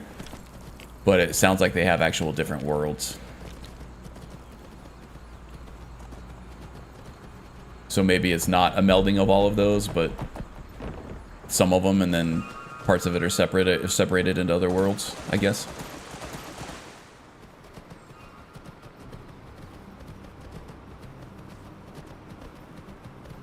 Oh yeah, I'm sure that the vast majority... Do I got a mage firing ice spikes at me? I don't have time for you right now.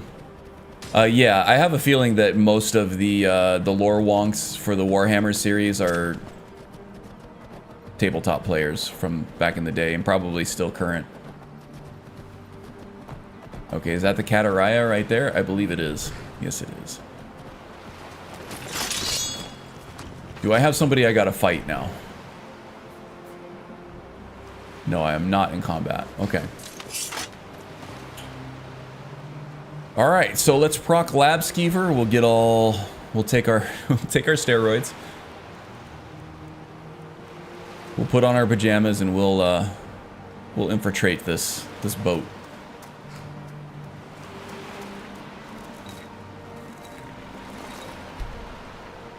Almost 40 years, not 40,000 years. That's false advertising.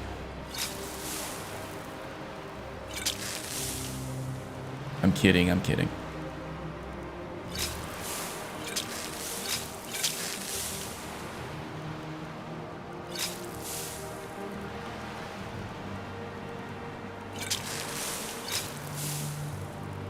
Get all buffed up here. Alchemy is the great equalizer of Skyrim.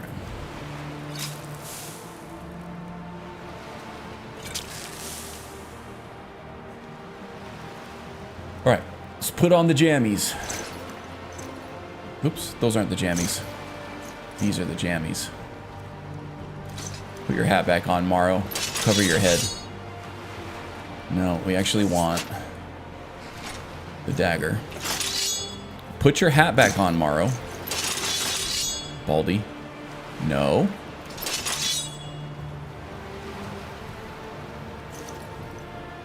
Okay. It's being difficult. It's fighting me.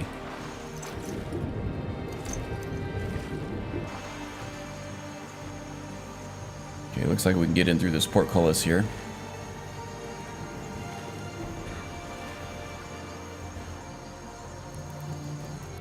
A little hair hanging out in my mouth. I would say it's the joys of having a beard, but it looked like one of my dog's hairs, which is even more pleasant.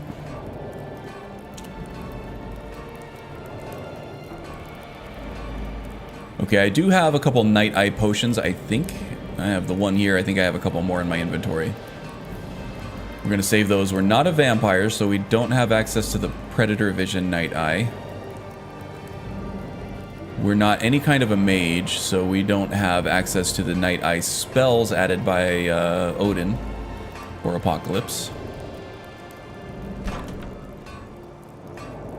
Okay, let's not play with the soldiers or the crew. Let's just try to make a beeline for the Emperor here. Finally put an end to this job once and for all. We do have plenty of invisibility potions that we can use if we get into trouble. So far, so good, though.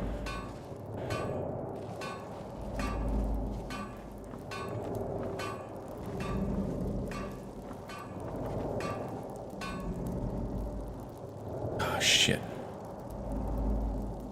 I can't get out of this, can I? I'll just kill everyone, I guess. Walk is too tough.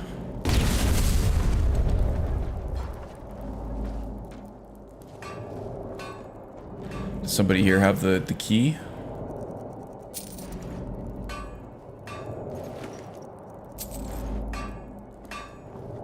Might have to turn off lock overhaul. I seem to remember that there's a key that you can find in here somewhere. Might be harder to find now that I've blown everything up.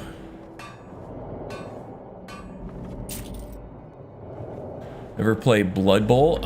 Isn't that the football game? Kind of like the Mutant League football from way back in the day? I played like maybe 40 minutes of it. That's one of those games you gotta play with other people. Having an immersive single player experience with that game is kind of tough to do. But yeah, I played it. I remember Mutant League football quite fondly.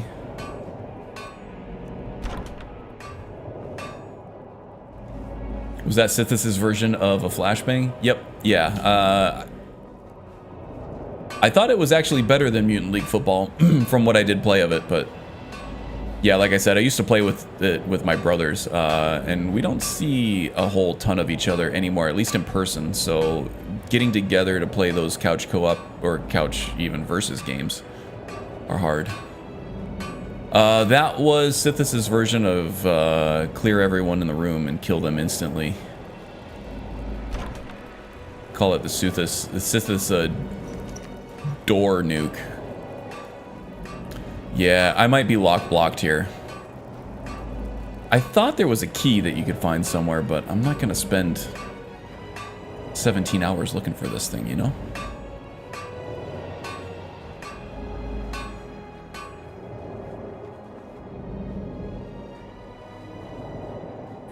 I thought there was somebody down here that had a key. I've killed everyone. Have I looked in all the corpses? Yeah, that's the devotee reward. That's the power you get for going over 100% approval with Sithis in the Winter Sun religion mod. It's very powerful. But it also, if you're running the lock overhaul and you come across a door that you can't open, you're forced to use it even when you don't want to. Okay, I think we just have to turn this lock overhaul off. Well, I don't know. Let's explore around here a little bit more, shall we? I have not explored the upstairs area just yet. Looks like there are more doors here too. This will take us up to the deck. I don't want to go up to the deck.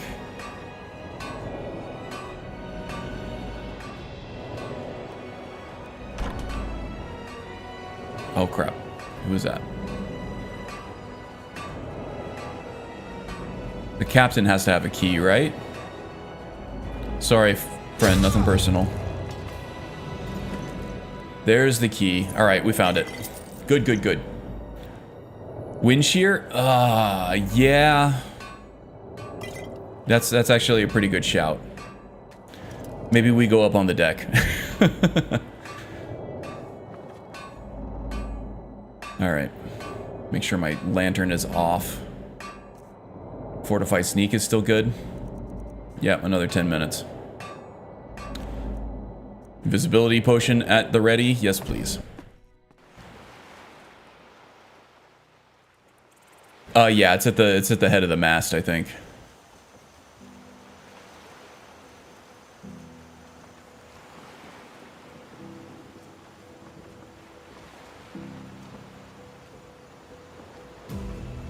Now our sneak is quite good with the ancient shrouded armor. Is it up there? I thought it was up here. Our sneak is quite good with the ancient shrouded armor, just the regular natural skill level. And our potion. Fortify sneak, wind shear. There it is. I'm running unique uniques, so it does look a little nicer than that vanilla scimitar. That's actually a pretty cool looking sword, isn't it? Bash attacks made with this weapon have a chance of knocking enemies down. I don't know if that's the vanilla enchantment. I don't remember. I've been running Zim's immersive artifacts for so long that some of the sort of more niche, unique weapons, I don't remember their vanilla enchantments.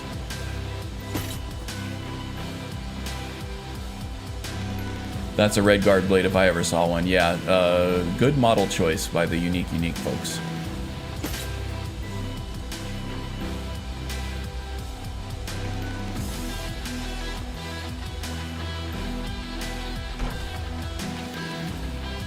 Don't recall either. Yeah, I don't remember if it was a bash thing that had a chance to knock down, or if you just had a random chance to knock down with regular attacks.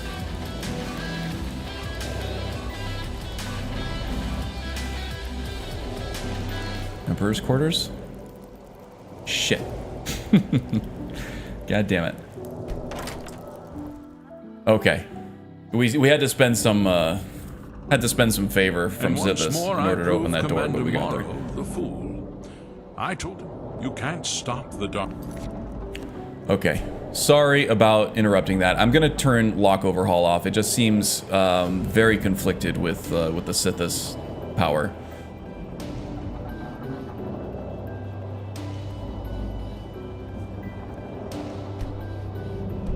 Brotherhood, never good.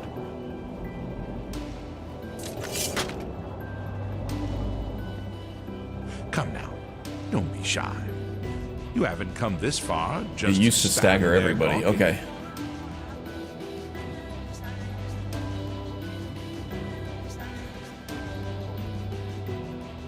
Your rule is at an end, Mead.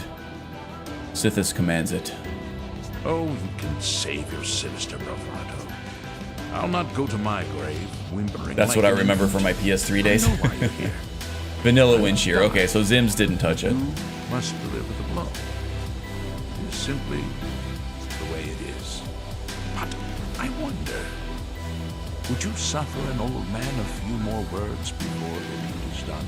I imagine that Merrin actually finds Mead's acceptance of his situation kind of refreshing. And he admires the man for being able to face death in such a calm and cool and collected manner. So he will honor his wish. You will kill me. I've accepted that fate, but regardless of your path through life, I sense in you a certain ambition. So, I ask of you a favor. An old man's dying wish. While there are many who would see me dead, there is one who set the machine in motion. This person, whomever he or she may be, must be punished for their treachery. Once you've been rewarded for my assassination, I want you to kill the very person who ordered it. Would you do me this kindness? Not my job, Mead. The Dark Brotherhood serves Sithis and not its victims. And if we were to kill every person who takes out a contract on us, then we wouldn't be in business for very long now, would we? Pity. I had hoped to obtain even a modicum of justice. Well, on to the business at hand, then. I don't care about justice. I only care about giving the Void the souls it needs.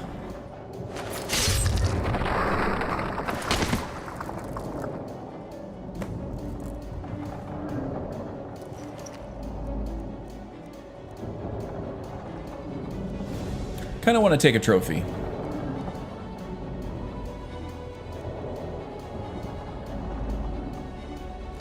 The General's Sword will look good on a wall somewhere, I think.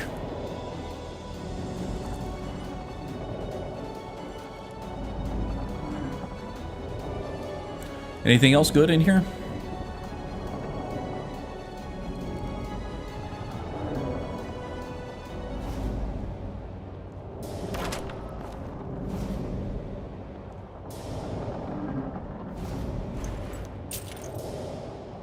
Noble gilded wrist guards, huh? Seems fancy. Ooh, take the gold ingot too. We are a smith. We can do something good with that. Okay, I think we're done here.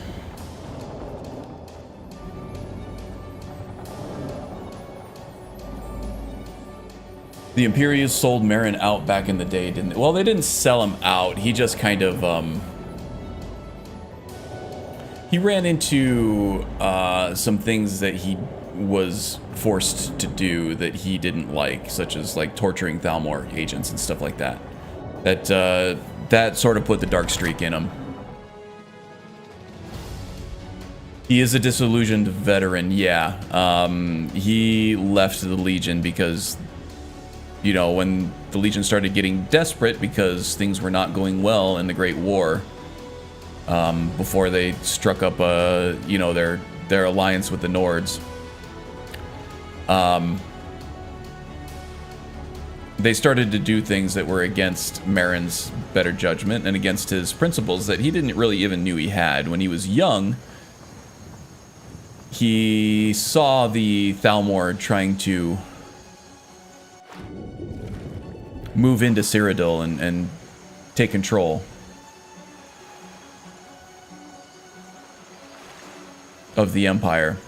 So in his youthful brazenness, he just, you know, decided to just join the Empire and offer up his life and his sword arm to do whatever he could do to stop the Thalmor. But when they asked him to interrogate Thalmor POWs, like in the field, that started to give him this dark streak that he that started to cripple him, like internally, like mentally and emotionally, and he just got to the point where he couldn't handle that trauma anymore. So he had to leave as soon as the Great War, as soon as the White Gold Concordat was signed, he was out.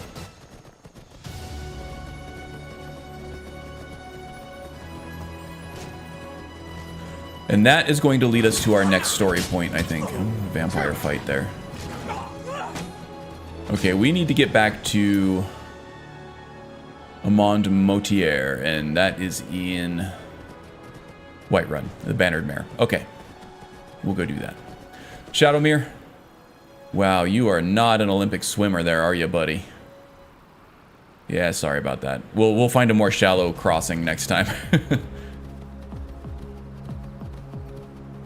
Okay, back to Morthal. We'll take a carriage to Whiterun.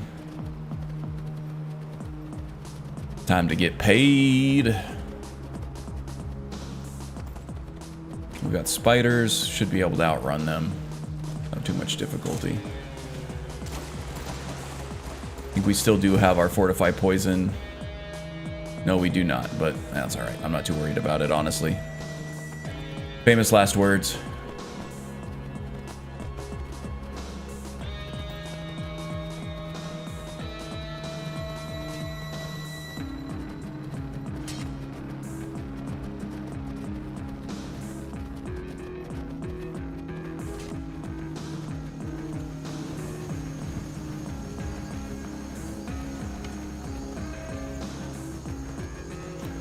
Do a quick save here just because it's been a while.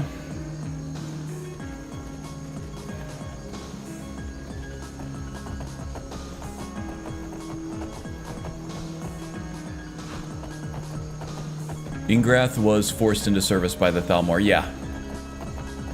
He definitely was. And he was very scarred for it.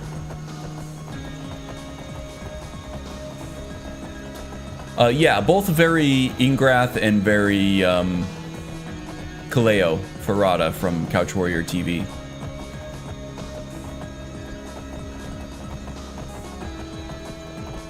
It's hard to come up with truly original things on the fly because these... That looks like a thief. We'll just outrun him. Oh, no, he decided to come after us. Or, no, that is a spider. Alright, we might have to fight our way onto this carriage here, but you know what? I think Marin's up for the challenge. Nah, I think they're fine. Okay. Yeah, when you're spinning up a character, you know, in a completely random start. Ooh, just got poisoned on the way out. Oh, when you're spinning up a completely random character on a new start, on a live stream, and you only have a couple minutes to sort of come up with a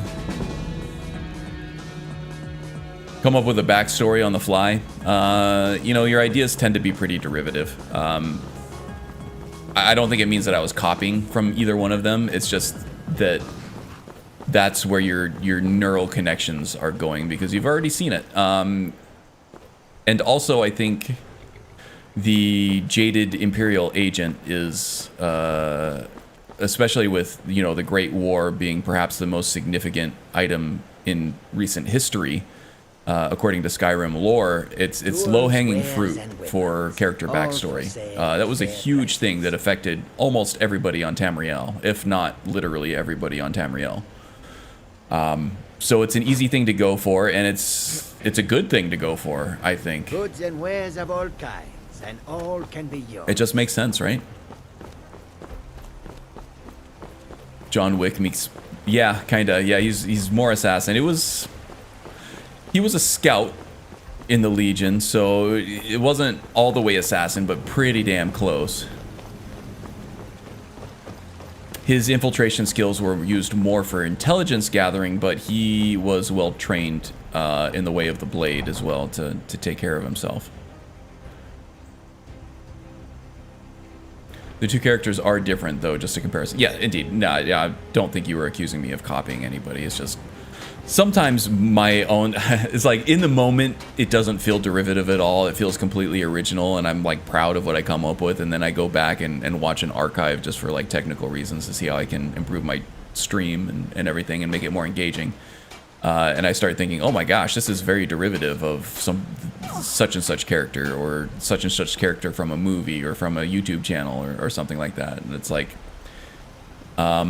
I have to remind myself not to feel bad about that every single piece of creative fiction or art in the world is derivative of something else. Nothing is purely original anymore. It's all about the associations that we have with a new idea and associating that new idea with something that we already know from the world experiences that we have.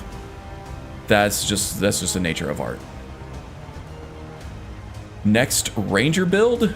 Maybe. So the thing is, the Ranger is not technically a class in older Skyrim or older Elder Scrolls games. It's just not. It's a D&D class, I believe, but it's not an Elder Scrolls class. Not to say that I won't do a Ranger class. In fact, D&D classes in Skyrim is something that I've been mulling around for my build videos too, but there are other ideas that I have that I think are higher up in the pipeline, and the Oblivion builds are definitely higher up. So far from Oblivion, I've made build guides on the Acrobat and the Agent, and I was trying to do them in alphabetical order, but it's a really top heavy with sneaky archers, and that there's only so many playthroughs you can do in a row of a sneaky archer with 200 hours in the game each playthrough, right? Let me know if you want anything. So I might have to mix it up. The next build guide is going to somewhere. be the astrologer starting class from Elden Ring, so that'll be like my implementation of it in Skyrim, and I'm having a lot of fun with that so far. It's an interesting challenge trying to take concepts from other games and implementing them in Skyrim, but it's something that I've always found fascinating. Haha, you're back. Yeah, so the astrologer class is going to be destruction staff in one hand, shield in another hand. We're going to have conjuration for minions, alchemy to represent the flask system from Elden Ring, and money you shall have. Your payment waits for you at a oh yeah, sword as a backup. In the very chamber where we first met. And that's about it. One-handed block, enchanting please, go. for the staff, Collect your money. destruction for the destruction look upon effects. one another again. Our Conjuration, business, thank the gods, is alchemy, concluded. and some pretty cool aesthetics for the character too, I think.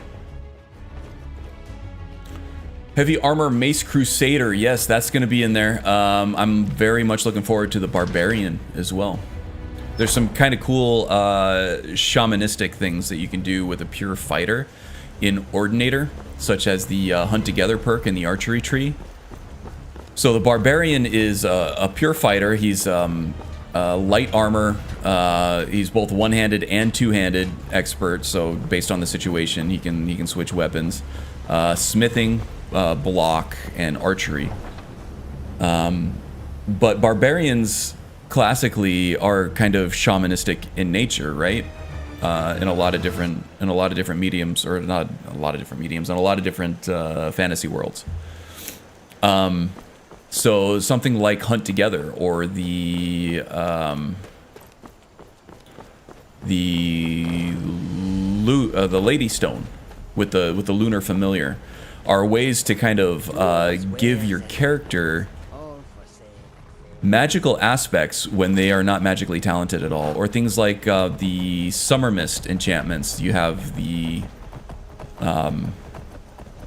Wraith King that follows you around and respawns whenever they die, sort of like Lucian, but it's like permanent. So yeah, some cool aspects there that I'm looking forward to. I might skip right to the barbarian, but the Crusader is another one. I've been kind of fiddling around with the Crusader, starting at legendary difficulty in the vanilla game on my Nintendo Switch, and that has been really, really rough. Without Ordinator, a lot of classes are nearly impossible, if not completely impossible, on legendary playthrough. It's just on legendary difficulty. It's just not viable for a legendary playthrough. Without adding in crafting. You need crafting for a heavy armored melee character in vanilla on legendary. Started the series with a knight, yes, but that was more of I was taking a complete random start from Skyrim Unbound before I implemented classic classes and birth signs. to get the Oblivion builds in here. And that was me kind of just making a custom class and calling it something close to what it was in Oblivion. So that was Cedrin. He was a Breton knight. He spawned in with regular clothing. Oh my god, what is this? That looks like a rogue mage that wants to kill me. I just want to get paid. I gotta find Volenrud.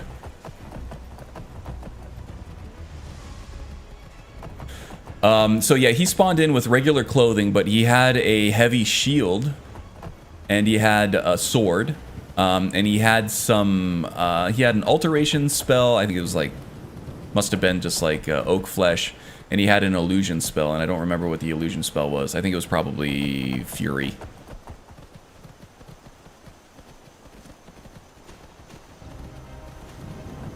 Got more mages down there. I don't like that. Oh, I still have to go take care of Morrow too. I was gonna swim up to the docks over there and kill Morrow. Well, we'll have to figure out a way to do that.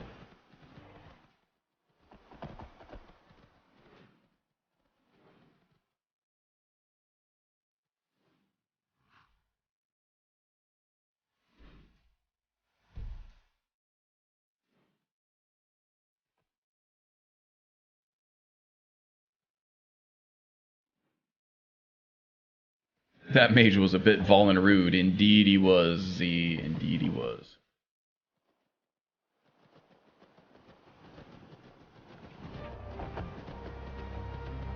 That mental image was shattered with the Zealot Barbarian of D&D.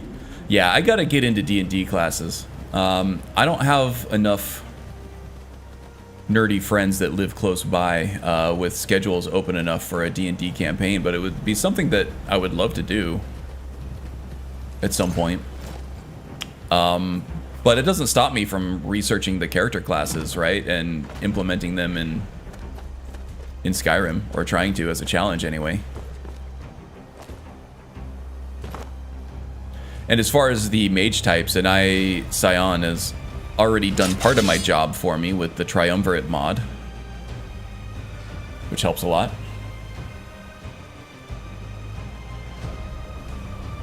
He'll be disgraced. You already killed his son. Yeah, I'm thinking more pragmatically at this moment.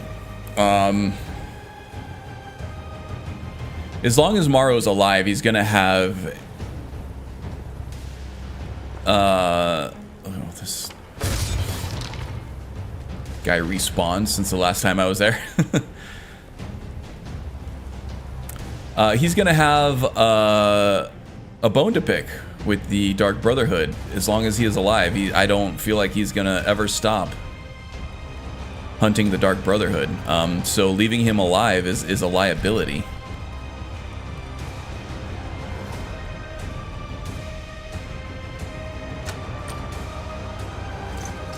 Some good loot in there.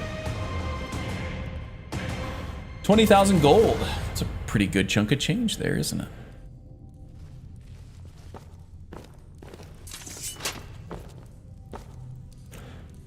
Okay, I have to go use the restroom, but I will be right back in a few minutes.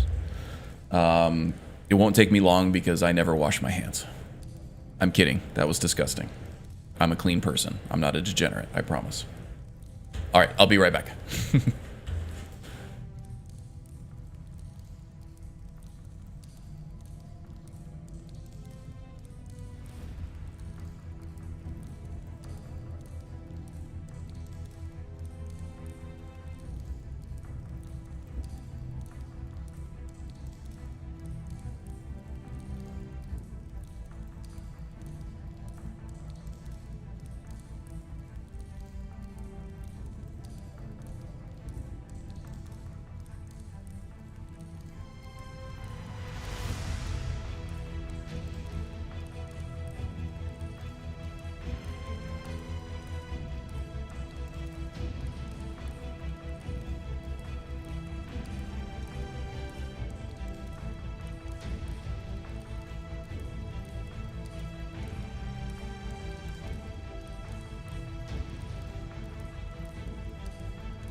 Okay, I'm back.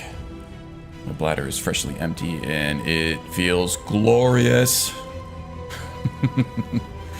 Strudel, hello. Been a rough time trying to see this guy, but I see you. So yes, day 7, still going strong.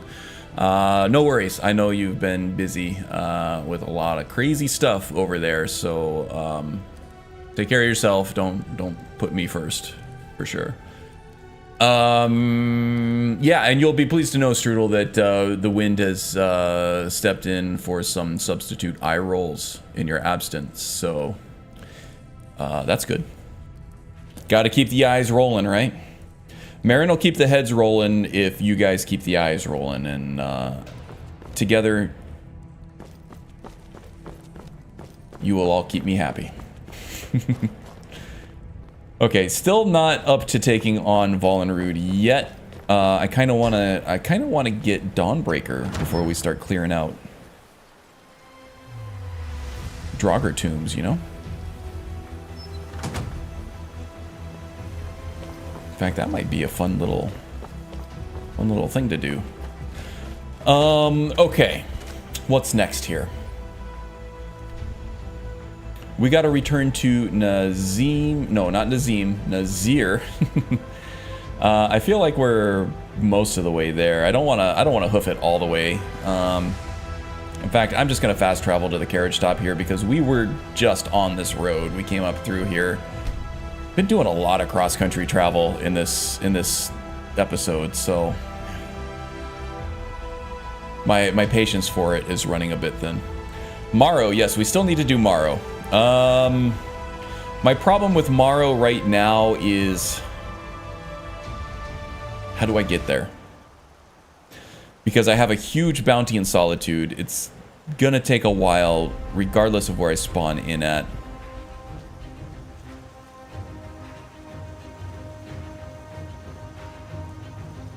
Okay, here's my plan. And this is going to involve some roleplay. We're going to go get the Dawnstar Sanctuary all set up. We're going to talk to Nazir about getting it renovated, which means there's going to be some back and forth between here and Delvin in Riften, which is fine. That shouldn't take too long with the carriage system I have installed here.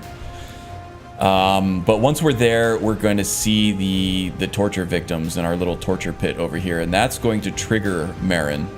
And then once we're there, I think we need to have some reflection time that we're going to need.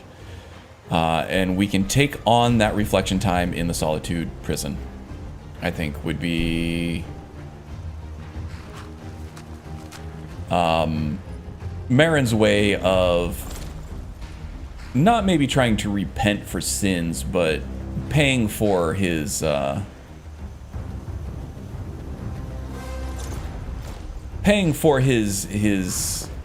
maybe indiscretions in some way, even though he was doing it for his newfound family. He was doing it for Sithis, which, you know, depending on your frame of mind and your view of the universe in Elder Scrolls, could be a viable reason for the things that he's done, but the torture is going to trigger him. And he's going to need some time to think, and he's going to feel pretty bad about the things that he's done. So let's try that. Dawnstar? No, we need to go to Dawnstar. Trying to work a little bit of a story arc in for this guy.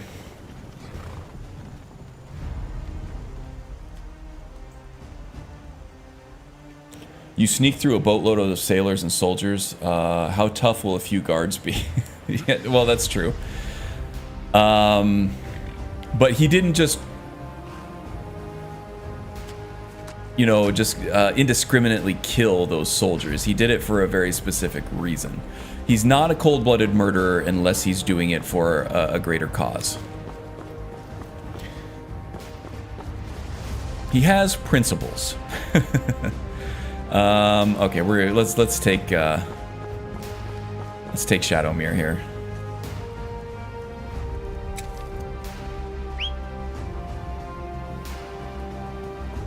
Marin Redemption arc, yes. I only have about an hour left on the stream, but we should be getting into the Redemption arc very, very soon. Should hit it in this episode. At least get it kicked off in earnest, or at least introduced.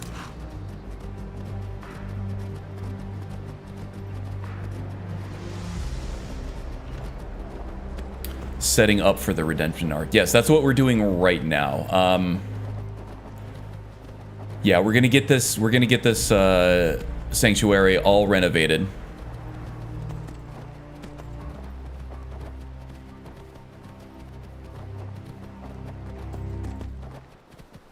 And then the triggering event will occur.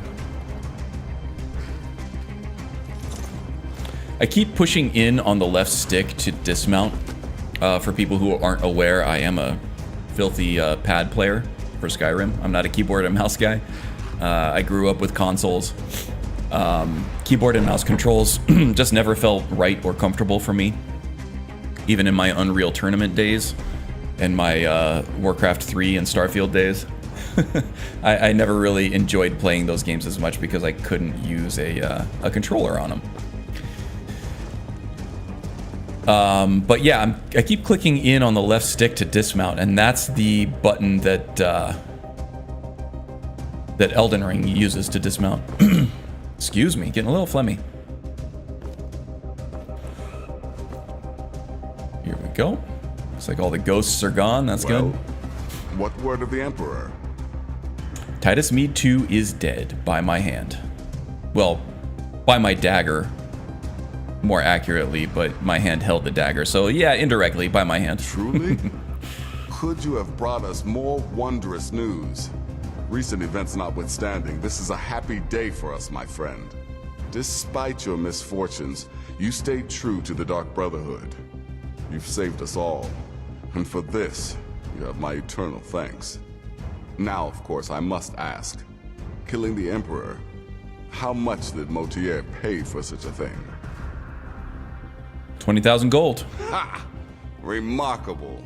Well, the old bastard Marin is a lot of things. While, didn't he? Not all of them great, but a money grubber and a miser You should go to Riften and find is not Delta among Mallory. the things that he I believe is. Astrid had you visit him once before.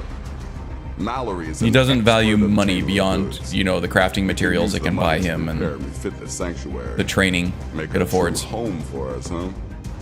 You do that, and I'll see what I can do about recruiting some new additions to our family. Needs extensive years of therapy character archetype. Yes, indeed. And that's what he thinks he's getting with the Dark Brotherhood. Unfortunately, I feel like this whole Dark Brotherhood arc is just adding years onto that therapy bill instead of knocking years off of it. Ooh, we got a nice Sithis statue up here too. Titus Mead II lies dead, and the Dark Brotherhood yet lives. But our work is just beginning. Approach me, listener, and hear my words. Yet another child has prayed to their mother. Speak with the blasphemous priest at the Temple of Kinnereth in Whiterun. Accept his gold, then kill the target. Hail, Sithis. Thy will be done. Okay. This is bugging me. Here we go. Oh, Marion Redemption arc, setting up for the Redemption arc. Morrow ordered his family. Yeah, we're still taking care of Morrow. We're not. It would be imprudent not to kill Morrow. That is a feud that will not heal over any amount of time, unfortunately. Time or distance. Any amount of time, any amount of distance. If he's still alive, he's coming after us. So we need to nip that in the bud. Cicero, it's good to see you again, old friend. What in the name of Sithis? Oh yes, It is, Cicero. You were a fool to spare me. What, did you think I would be grateful? Cicero should... Marin riding high on the hog after his payday in triumph. His spent youth days. The Dark Brotherhood is an unhealthy coping mechanism, and the Night Mother is his enabler. Yes, that is very accurate. Now, here's the thing. Even during his redemption arc and after his redemption arc, he's still beholden to Sithis. He still has an obligation to provide Sithis with these souls, right? I think you'd be terrified of the consequences of not following through on those, and anyway, he feels obligated. He basically took an oath. He's a vital part of this organization. I don't think he's going to completely forsake them, but he's not going to be so gung-ho about it. We'll see how it plays out. Let's see here. We do need to... Oh, I don't have the opportunity to kill Morrow anymore, do I? I just couldn't find a tactical way to do it. I didn't know that I was going to lose the opportunity to do that. Maybe he's still kicking around. If I do see him next time we go to Solitude, I will make it a point to kill him, even though I don't have the quest for it anymore.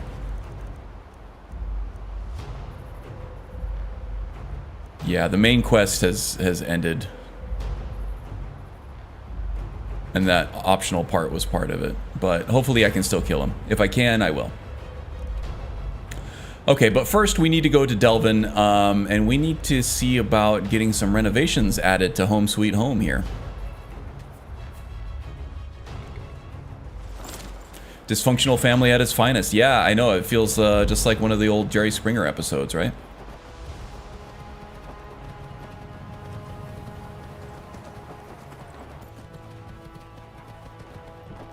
Complete with the whole supporting cast.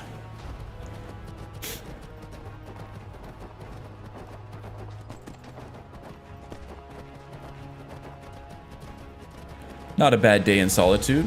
Half the time we come here, we're blinded by an extreme blizzard for 38 hours. Good old Delvin. Yeah, he's one of my favorite characters in the game, honestly. They put so much unique character into that one NPC that many other, well, probably not any other character in the entire game has. And, you know, I just love him for it. How can you not? How can you not love Delvin?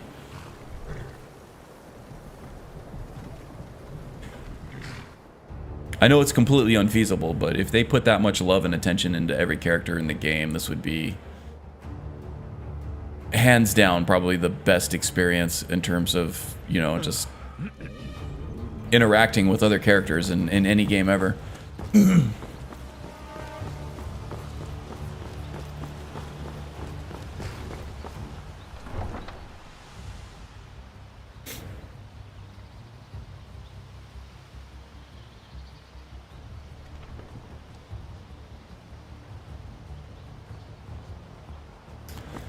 Okay, back through the Ratway, to the Cistern, to the Ragged Flagon.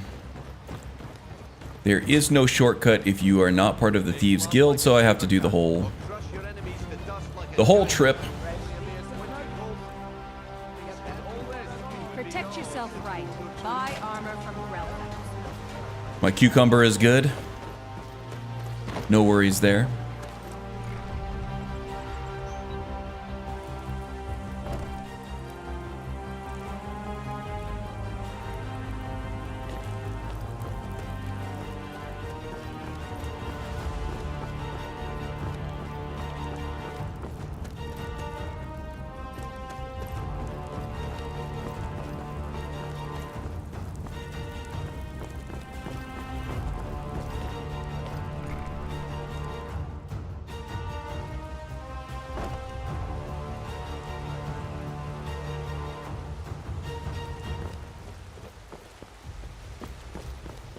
All right, Delvin, right around the corner over here. Where are you, bud? Right at the bar. Right where he should be. All right. Yeah? Can you repair and refit the Dawnstar Sanctuary? The Dawnstar Sanctuary? Is that where you lot are holding up? Tell you what, it'll cost you. A lot. But I can help you out. What exactly are we talking about here? Well, we're gonna need new banners for recruitment. Banners, huh? Trying to pretty the place up? Yeah, that All too. right, you got it. All right, what's your fancy? The Poisoner's Nook. Oh, Babette will like that. Come in handy. An alchemy station. Maybe a little garden with some choice plants. All right? Consider it done. Of course you do. Marin's quite the poisoner himself, so he will appreciate that as well. Do that. I'm thinking a sewer grate on the outskirts of Dawnstar leads to a tunnel, then inside. You'll be in or out, quick as a coney. Of course you do. So we got the secret entrance. How about a master bedroom? Something comfy in there for moi. Chamber fit for a king and all that. Right, no problem. Give you a big bed, decorate a room real nice. Maybe even throw in a few extra baubles. Okay. And then I think there's some extra room down in the basement area. If you can think of anything to do to improve the foundations down there, or just anything you think would be necessary for our line of work, go ahead and throw that in there too, will you? Now that's the Dark Brotherhood I know and love. This for business or pleasure? No, well, what's it matter? Right, I'll see that it gets done. I don't know what you're talking about, but I guess I will understand when I see it. All right, thanks, Delvin. Nice doing business with you.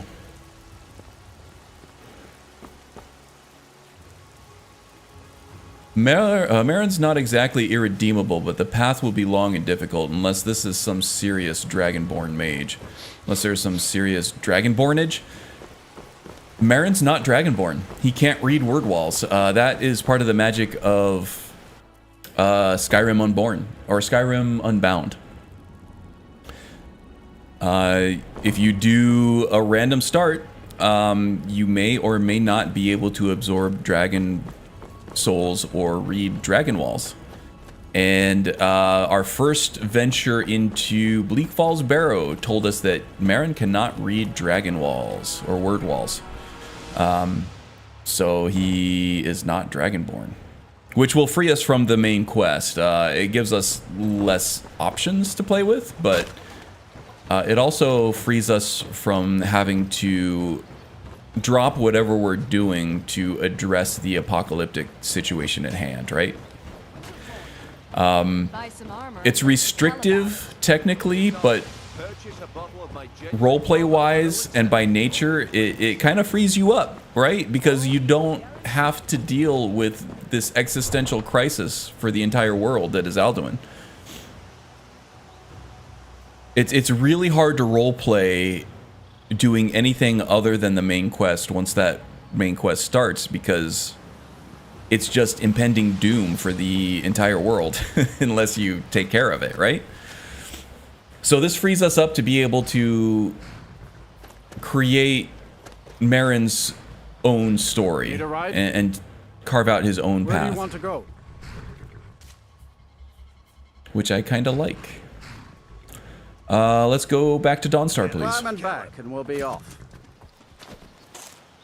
Oh, we got more spiders. These spiders are always after me whenever I try to get on a damn carriage.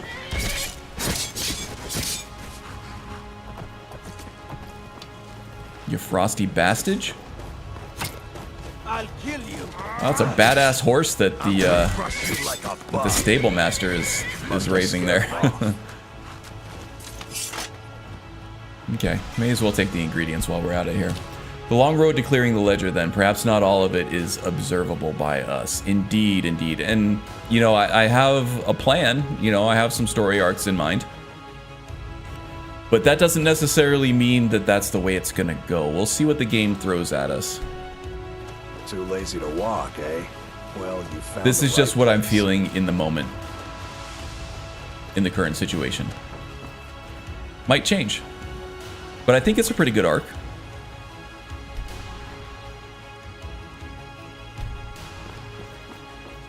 I spent a long time watching the Couch Warrior channel for examples of how to roleplay and listening to the Character Crusade podcasts with instructions on how to roleplay. I've been watching EJ do it for a long time with her series. Yeah, I've read some of Strudel's work. All of these are excellent examples and educational on how to do this stuff. So I feel pretty good about the path that we're on right now as far as the roleplay and the story arcs and stuff. Slightly derivative, as we've talked about, but I don't feel bad about that at all. Let's see, I've already hired the carriage driver for Dawnstar, so I should just need to go up there and hop in the carriage, I guess, at this point. Oh, steady.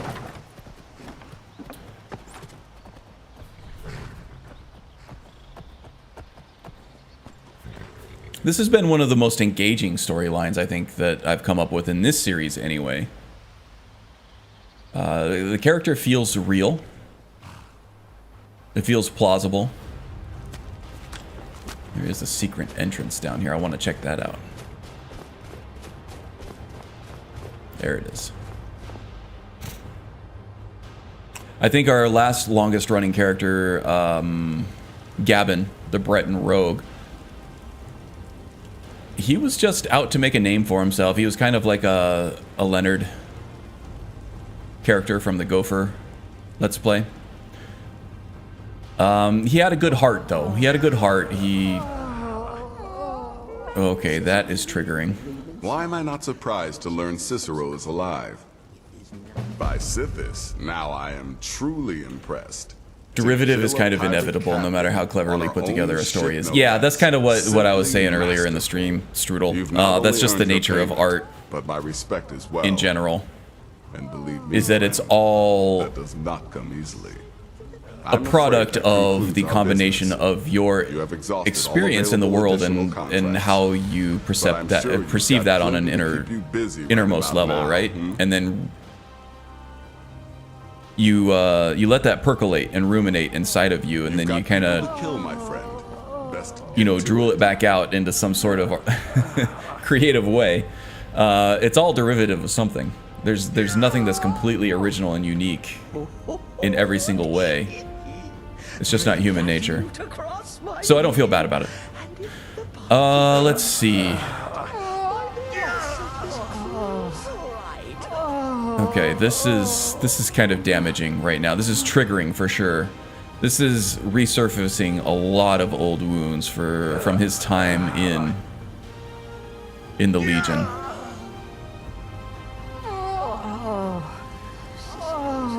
Now he's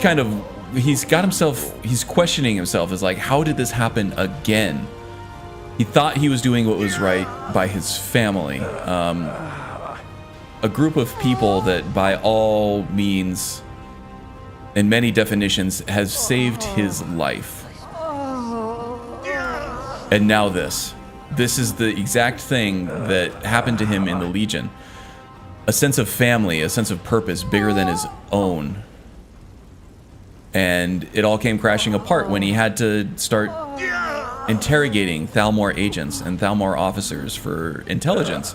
He did things that were awful to these other people, and that it kind of broke him internally. And now, in some sort of way, he thought that this Dark Brotherhood thing, this new sense of family, was fixing him, but instead, he's realizing that he's been just as broken all along, that he was just distracting his pain and his unhealed wounds with other things, with this sense of family and this reborn sense of purpose that he had. But nothing is fixed. Nothing has been repaired. It's all just as shitty as it was.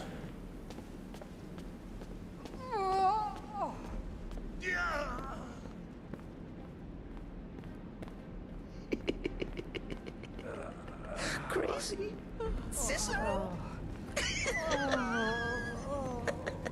Hello, trauma, my old friend.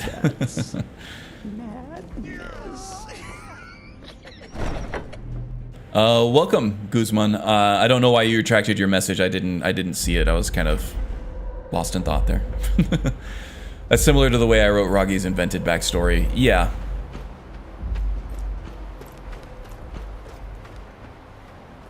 It's all based on something, right? Whether we know it or not, it is all based on something. And maybe not one something, maybe 1,000 or 1,000,000 somethings that all combine in a very unique way, but it's all based on something. It really works, trauma back. It's a powerful device, right? It's a powerful motivation, and it's right there. It's low-hanging fruit, easy for the taking, with the sort of fallout from the Great War that the entirety of Skyrim and really the entirety of Tamriel is living through right now. It's right there, especially for an older character with, you know, the male pattern baldness and everything. It's hard not to go that route. No moral compass is perfect. The task one finds in life is to locate the one most compatible with one's conscience. Oh man, now we're getting deep. Now we're getting deep. Okay. Hopefully we can survive going back to Solitude. Hopefully we won't be attacked on sight, and if we are, we can submit by just sheathing our weapons. But if we die, we might die.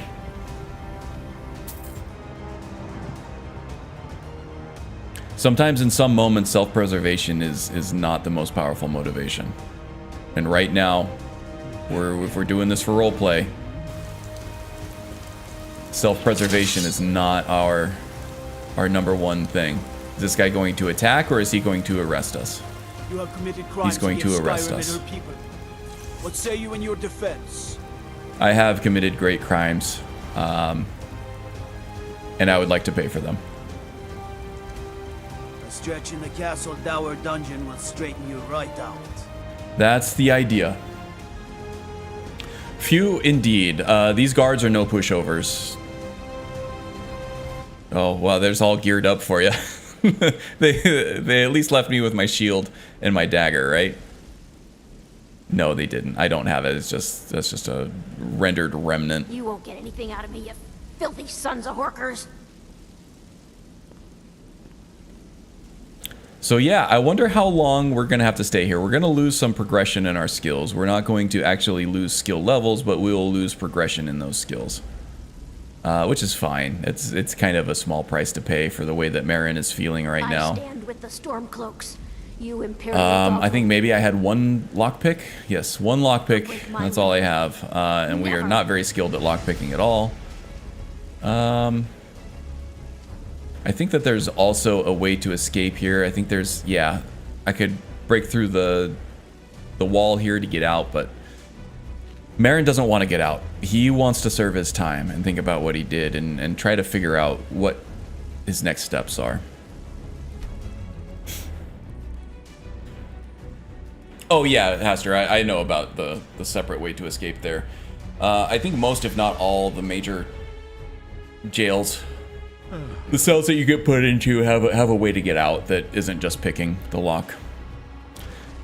Which is a nice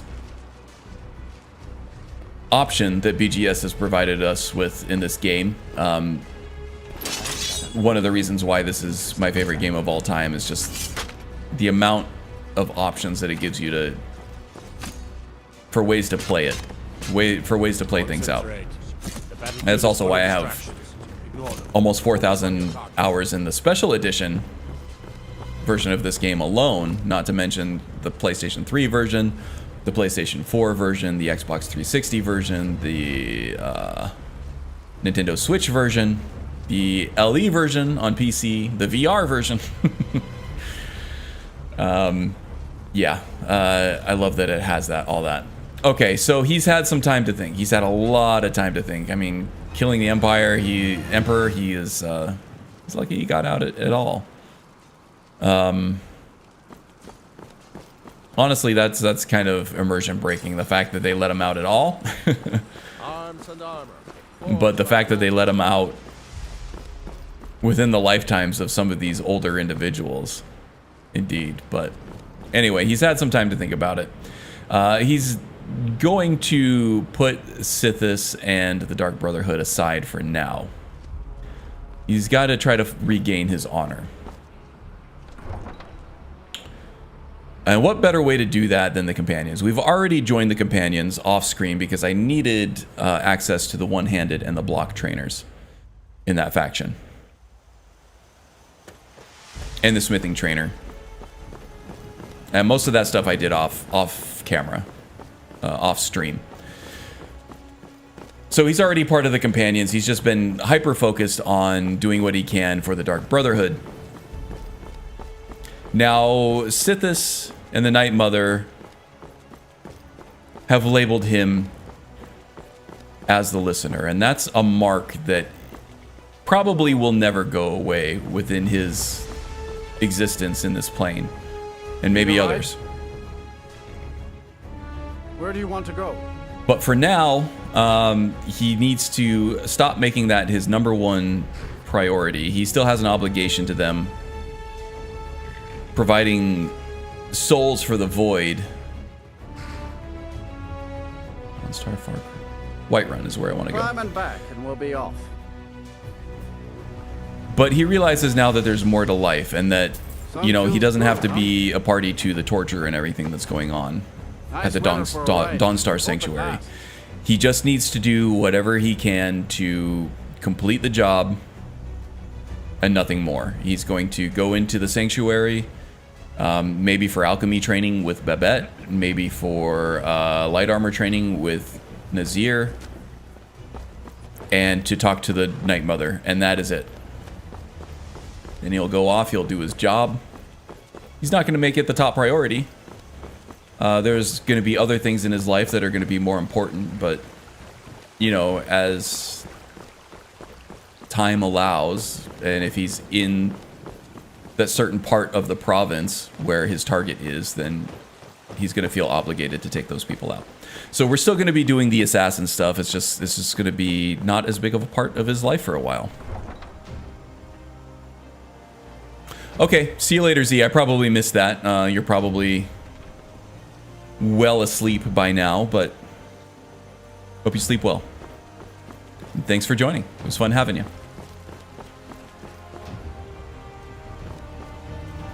How are our needs, by the way? We're severely hungry and severely thirsty. I guess we were quite malnourished in the prison there. Let's go ahead and have a seat at the Bannered Mare here. And oh, you know what? We'll just go right to Yorvaskr. They usually have a bountiful buffet available to the companions at all times. I love you. I love, even as man.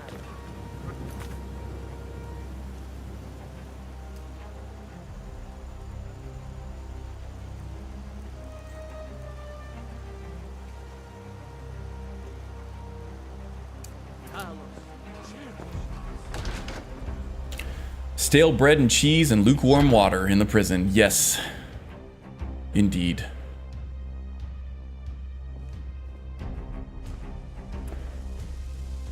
Okay. First order of business is food. Ooh. I like that money. Don't need it though. We'll get the sweet roll, the cheese, the bread, the seared slaughterfish. Anything else look good? Excuse me, Brill. Nice spread out here today. Oh yeah, that's what we want. Not the raw venison. No, I thought this was gonna be like a goat roast or something. All right.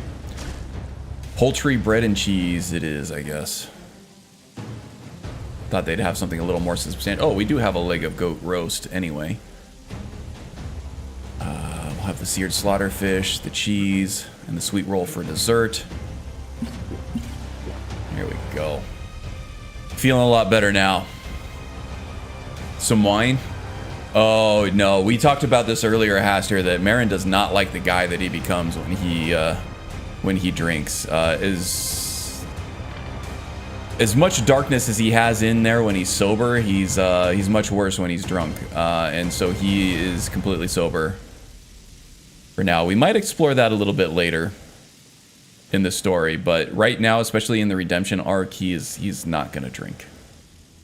No alcohol from Aaron. He's got enough scarred tissue in his fragile psyche at the moment that he doesn't want to add more to it. It looks like all of the companions' leadership is outside. Let's see if we can find Vilcus. Vilcus is usually, he has the honorable jobs. There is more than a fair chance that Farkas is going to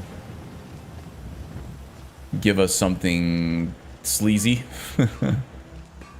Hired thug stuff. And Ayla is pretty much just beast hunting. So we need to find Vilcus. I guess we could talk to Skjor now, huh? I didn't know that we could talk to Skjor. Come to me with questions. I know our history almost as well. I don't even know where Farkas is. Now. Except I can remember. I actually don't even know where Aethys is. I tried to find him off stream for one-handed training, and I can't find that guy at all. We've received a desperate missive. A citizen of Whiterun has been kidnapped. The companions have been asked for assistance, and we shall answer. Particularly when the pay is as good as this. Get moving. I shudder to think what might happen if you're too late. Okay, where is this rescue mission taking place here? Oh, not too far, actually. Randveg's Fast. This is where Sild the Warlock is. How much time we got? About 30 minutes. I think we have time. Yeah, the Nord that Aethys talks to about his smaller, quicker blades as opposed to his big, heavy weapons. He's missing too. I have no idea where they're at. I am running the sewers of Skyrim, and there is a hidden entrance from Jorvaskr into the sewers and back out into Skyrim. So maybe they got lost. Amryn is lower level. I can't train with him anymore. I already know all that I know. So we might have to take a side quest, a little side arc, and get to know our orc friend at Dushnik Yal. I don't remember what the chieftain's name is there, but he is the master one-handed trainer, and we're gonna need him.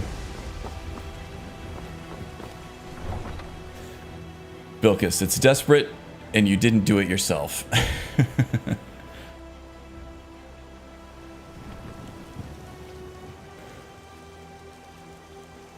Just got a new subscriber. Your Skyrim looks amazing. Okay, yeah, thanks. This is an older version of the Nolvis guide that I used for the visuals, and then I heavily customized the gameplay, but yeah, thank you.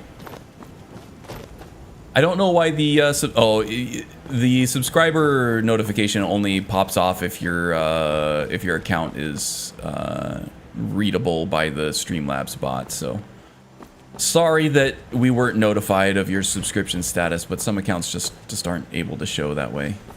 But the latest subscribers should show up at some point. The Streamlabs bot is also notoriously slow, so thank you, Guzman. Welcome aboard. Look forward to seeing you around, hanging out with us. Let's see. You need more training. Yeah, let's ride. I think our encumbrance is good, especially we have Shadowmere to unload stuff on if we need, but we should be good. Randvig's Fast, here we come. Riding off into the sunset.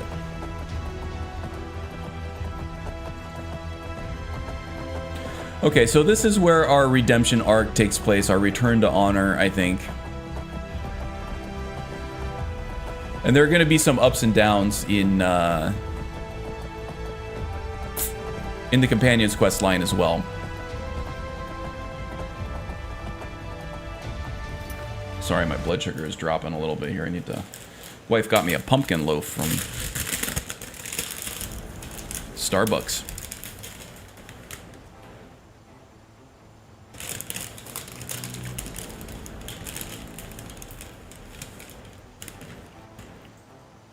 This isn't what I wanted.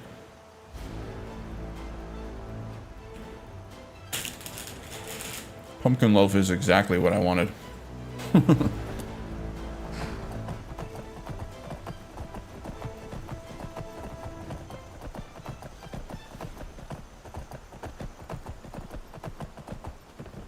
Excuse me for smacking my lips in your ear here. The time slot on these Saturdays is weird for me. It's like I miss my lunch window. So I start at 11 a.m. and then the last 3 hours, so I'm not done streaming until 2, and usually right around the end of the stream my blood sugar just plummets.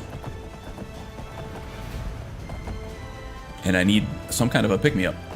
Now, if I'm drinking a sugary, caffeinated beverage during the stream, which I do quite often, I just don't have one available,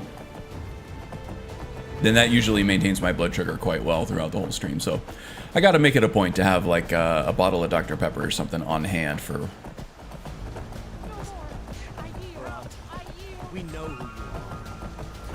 Okay, redemption arc, people in need. Let's see what we can do.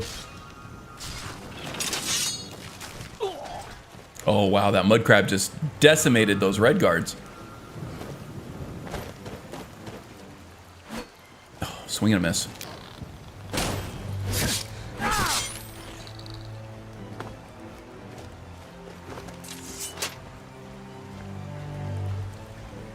Wow. These red guards were no match for the mud crab. At least the woman who was accosting them made it out in one piece, I think. I hope.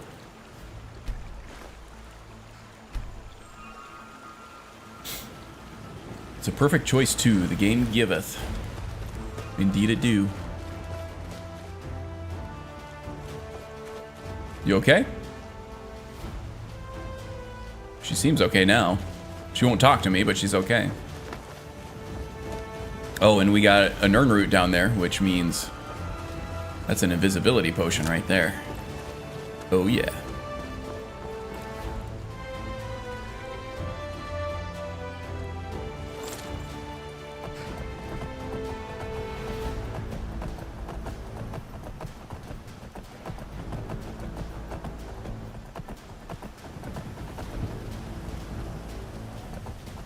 We're running out of daylight in game, and we're running out of time for the stream.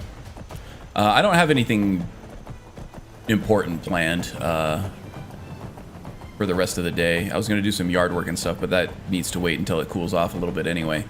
So if I go a little bit over, that's okay with me. It's okay with you.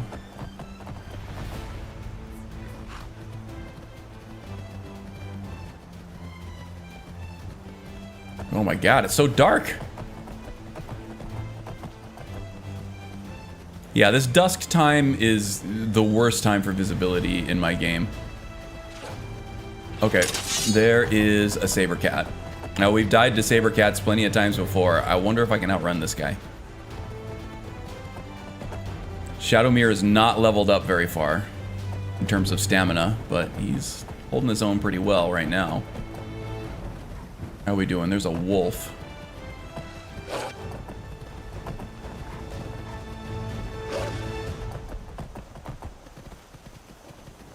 Go away, doggy.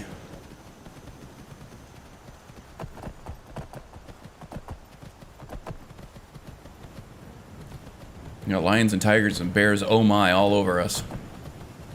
Okay, here is the river we were looking for. Randvig's Fast should be off to the right.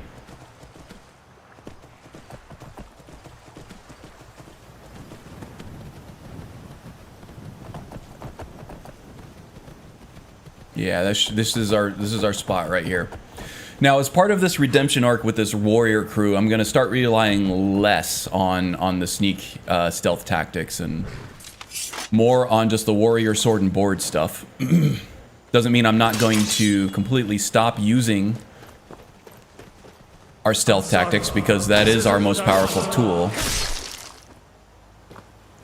But during our redemption arc with the warrior band of the companions here, I kind of kind of want to focus on our martial skill a little bit more than our stealth skill, you know?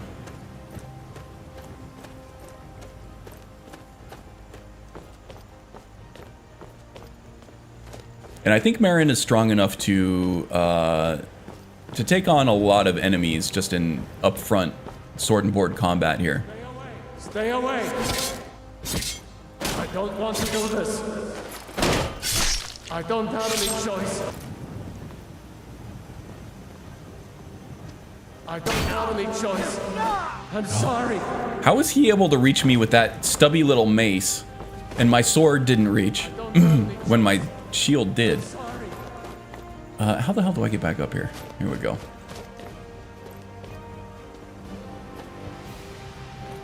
I don't want to do this. I don't have any choice. I'm sorry.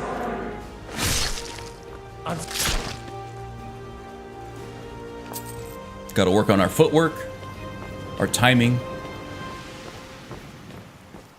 and definitely better judgment on how far our shields and weapons can reach relative to each other.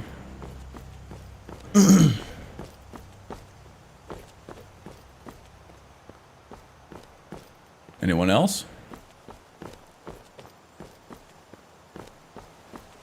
Now, there is a bit of a sense of urgency here. There is an innocent victim being held here that, you know, they might not have a lot of time, depending on what people plan on doing with the prisoner. In this case, Sild probably has nothing good planned for him, unless you're very evil.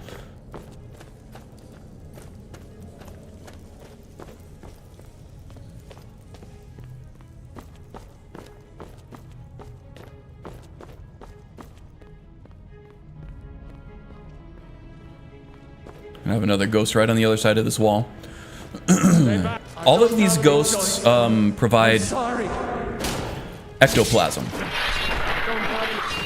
And ectoplasm is a great, amazing ingredient for fortify destruction potions that you can also add a fortify magicka effect to, and that is extremely potent for the Shadow Mage from the Triumvirate mod, because a lot of those spells have damage that scales based on your magicka levels, on your magicka pools.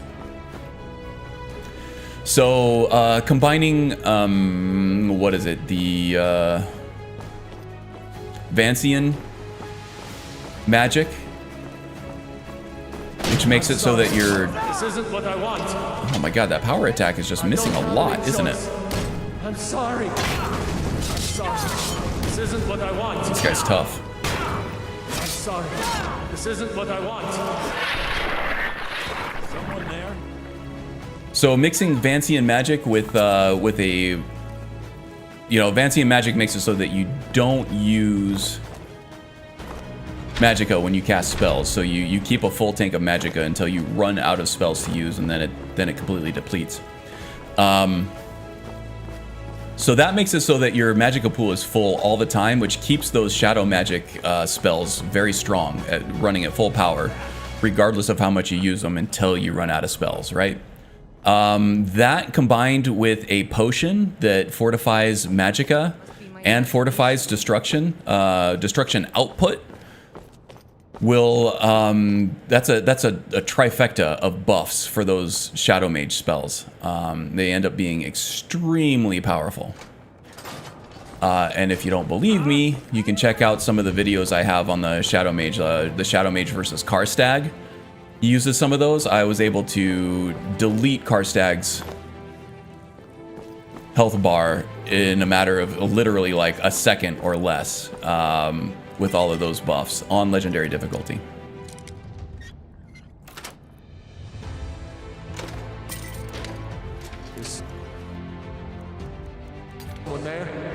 Stay back. Okay, Marin is getting his timing back with his shield. He's getting a lot of timed blocks here, which is great.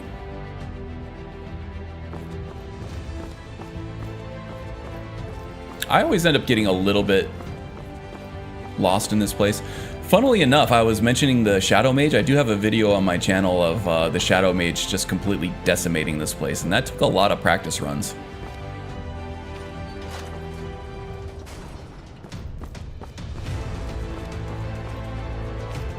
So I should know this place like the back of my hand, but I don't. Did you find me? Oh, that must be the prisoner. The kidnapping victim.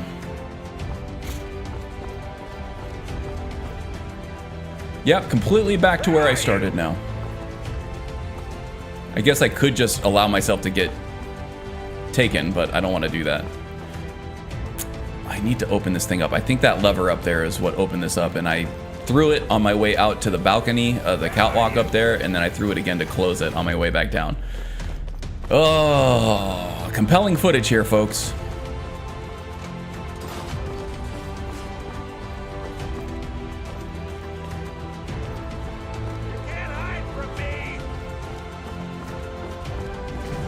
Nobody's hiding from you, Sild. Oh, before I go any farther, I need to take my steroids. Lab Skeever activate. Marrow, please. Or Marin. All this talk about Gaius Maro and our character here being named Marin, I get confused. Okay. So now that we used our Mortar and Pestle, that activates Lab Skeever. So anything we take now, as far as our potions, is going to be 25% stronger and last 15 times longer. So let's go ahead and fortify our health. We're going to regenerate our health. We are going to take Fortify Archery, even though I don't think we're going to use it much. Fortify Block. Light Armor, one-handed. Sneak, just in case we need it. I don't think I'll be using it much, but it's there. Resist Fire, Resist Frost, Resist Magic, Resist Poison, just in case. I don't think there's much poison back here either. Resist Shock. Regenerate Stamina and Fortify Stamina. Okay. Now we are Super Marin. We might need it against Sild because he is a tough character. He's a tough cookie. I'm sorry. This isn't what I want. Now, a lot of these ghosts are failing to detect us, and we're not even sneaking, but that's due to the Predator's Grace that we picked up at Deepwood Redoubt. The Predator's Grace boots, they don't look like much, but it is 100% sound muffling. They will not hear you coming if they can't see you. It also helps out with stamina regeneration too, which is invaluable for Wildcat. Which is what I am running for my combat overhaul. Stay back, or I'll be forced to... I don't have any choice. I'm sorry. I don't have any choice. I'm sorry. Yeah, don't worry about it. I mean, I still gotta kill you, but... Okay, just try to hang tight down there. We'll get you out of here real soon, okay? Trying to clear all of the Necromancer's minions before I take him on.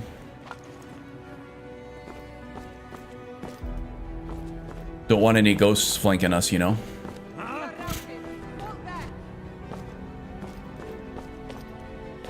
Alright, now we do have a whole bunch of resist potions going. We should be able to survive these magic attacks, I hope.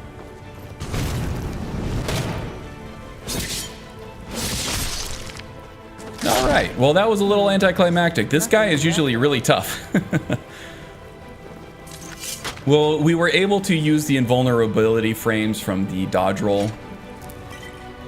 He never even hit us with one, so we never had to test our resistance. He did technically hit us, but we were still in iframes from the roll, so that was a well-timed roll, not the resistance potions that saved us there.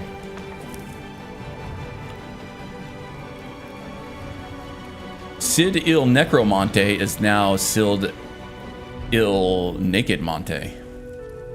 The full Monte?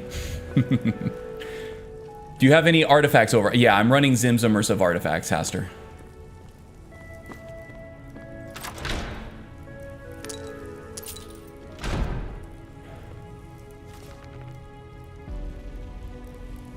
Holy cow, you are now an armored vehicle. Yes, indeed. Yeah, that was a dirty little trick that I shared earlier, is if you are running Ordinator and you're running something like CACO or Hunterborn that gives you that portable mortar and pestle, that does count as an alchemy station for the Lab Skeever perk that gives you a buff to all the potions that you take. So you basically have a portable alchemy station to bring with you anywhere to be able to proc that perk at any point. And I was saying before that it does damage the balance that Anision had in mind for that perk, because it is very strong if... Hey, there's Brunvar's axe. I like it. If you have an alchemy station around. And with the mortar and pestle, you basically always have an alchemy station around. So it is a little busted, but I kind of feel obligated to find these things and tell everybody about them.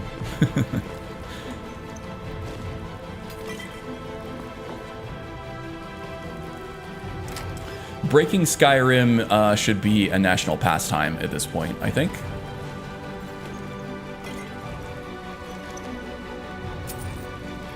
I'm a huge baseball fan, all right?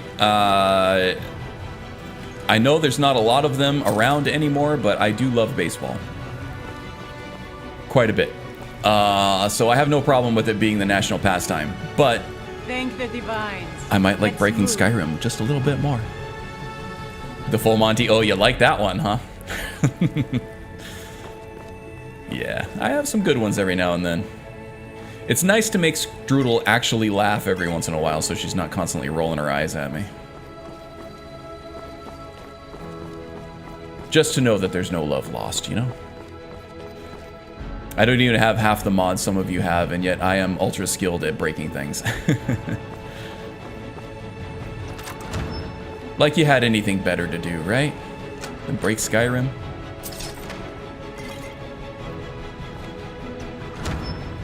In both good ways and bad ways. Like things like this, the mortar and pestle, breaking the lab skeever perk in a strong way. I already rode my horse all the way up here. I'm not about to ride back. Let's just fast travel. Yeah, and then there's breaking Skyrim in the bad way, where you just, you know, mod it until it literally breaks, and then, you know, that's panic mood. That's panic mode right there. Okay. I tend to avoid breaking Skyrim pretty well. I am very skilled at making small changes in very temporary ways that if I break something, I can go back to something that worked without too much trouble. So that's why you usually don't see me despairing at the loss of a broken load order in the discords, which at times those discords become just a support group for people who lost their Skyrim install. That usually isn't me until Mod Organizer does me dirty and wipes out entire profile lists on me and stuff. Come to me with questions. I know. But it's been years since that happened, and it was years before that happened that I had to do it again, so.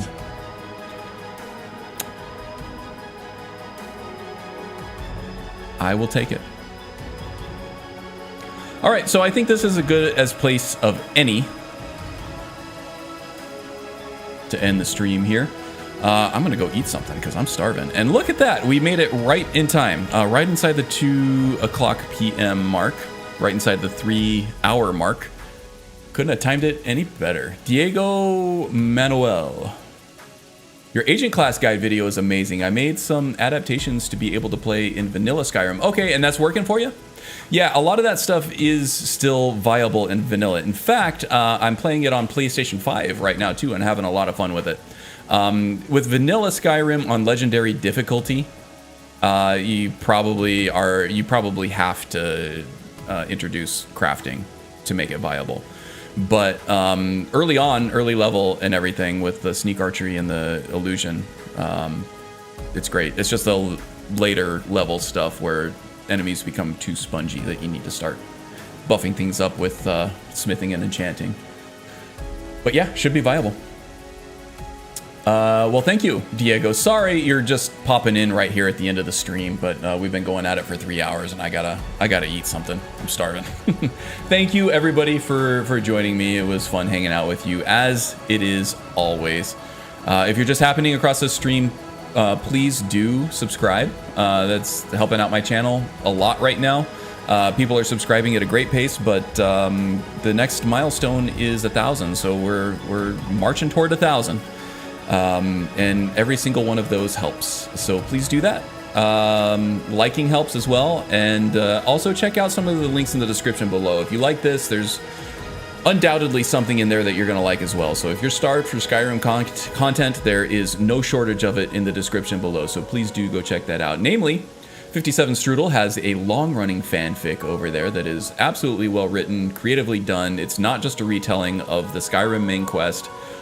She adds a lot of personality and life to the world, and it's very well worth reading. Also, Magus80, who was here earlier, streams on Twitch. His link is in the description below, so do leave him a follow and come hang out whenever he streams. I'll be there. As well as The Wind, who I think streams on Wednesdays, Sundays and Wednesdays, but she's been out of town. She might be back now, I'm not sure. So she might be back for a stream tomorrow, but we shall see. Just go ahead and leave her a follow, and I'll see you when she streams. Okay, thanks everybody, take care, be safe. Just as Ghost57 said, took the words right out of my mouth, and I'm not mad about it. All right, see you guys, bye.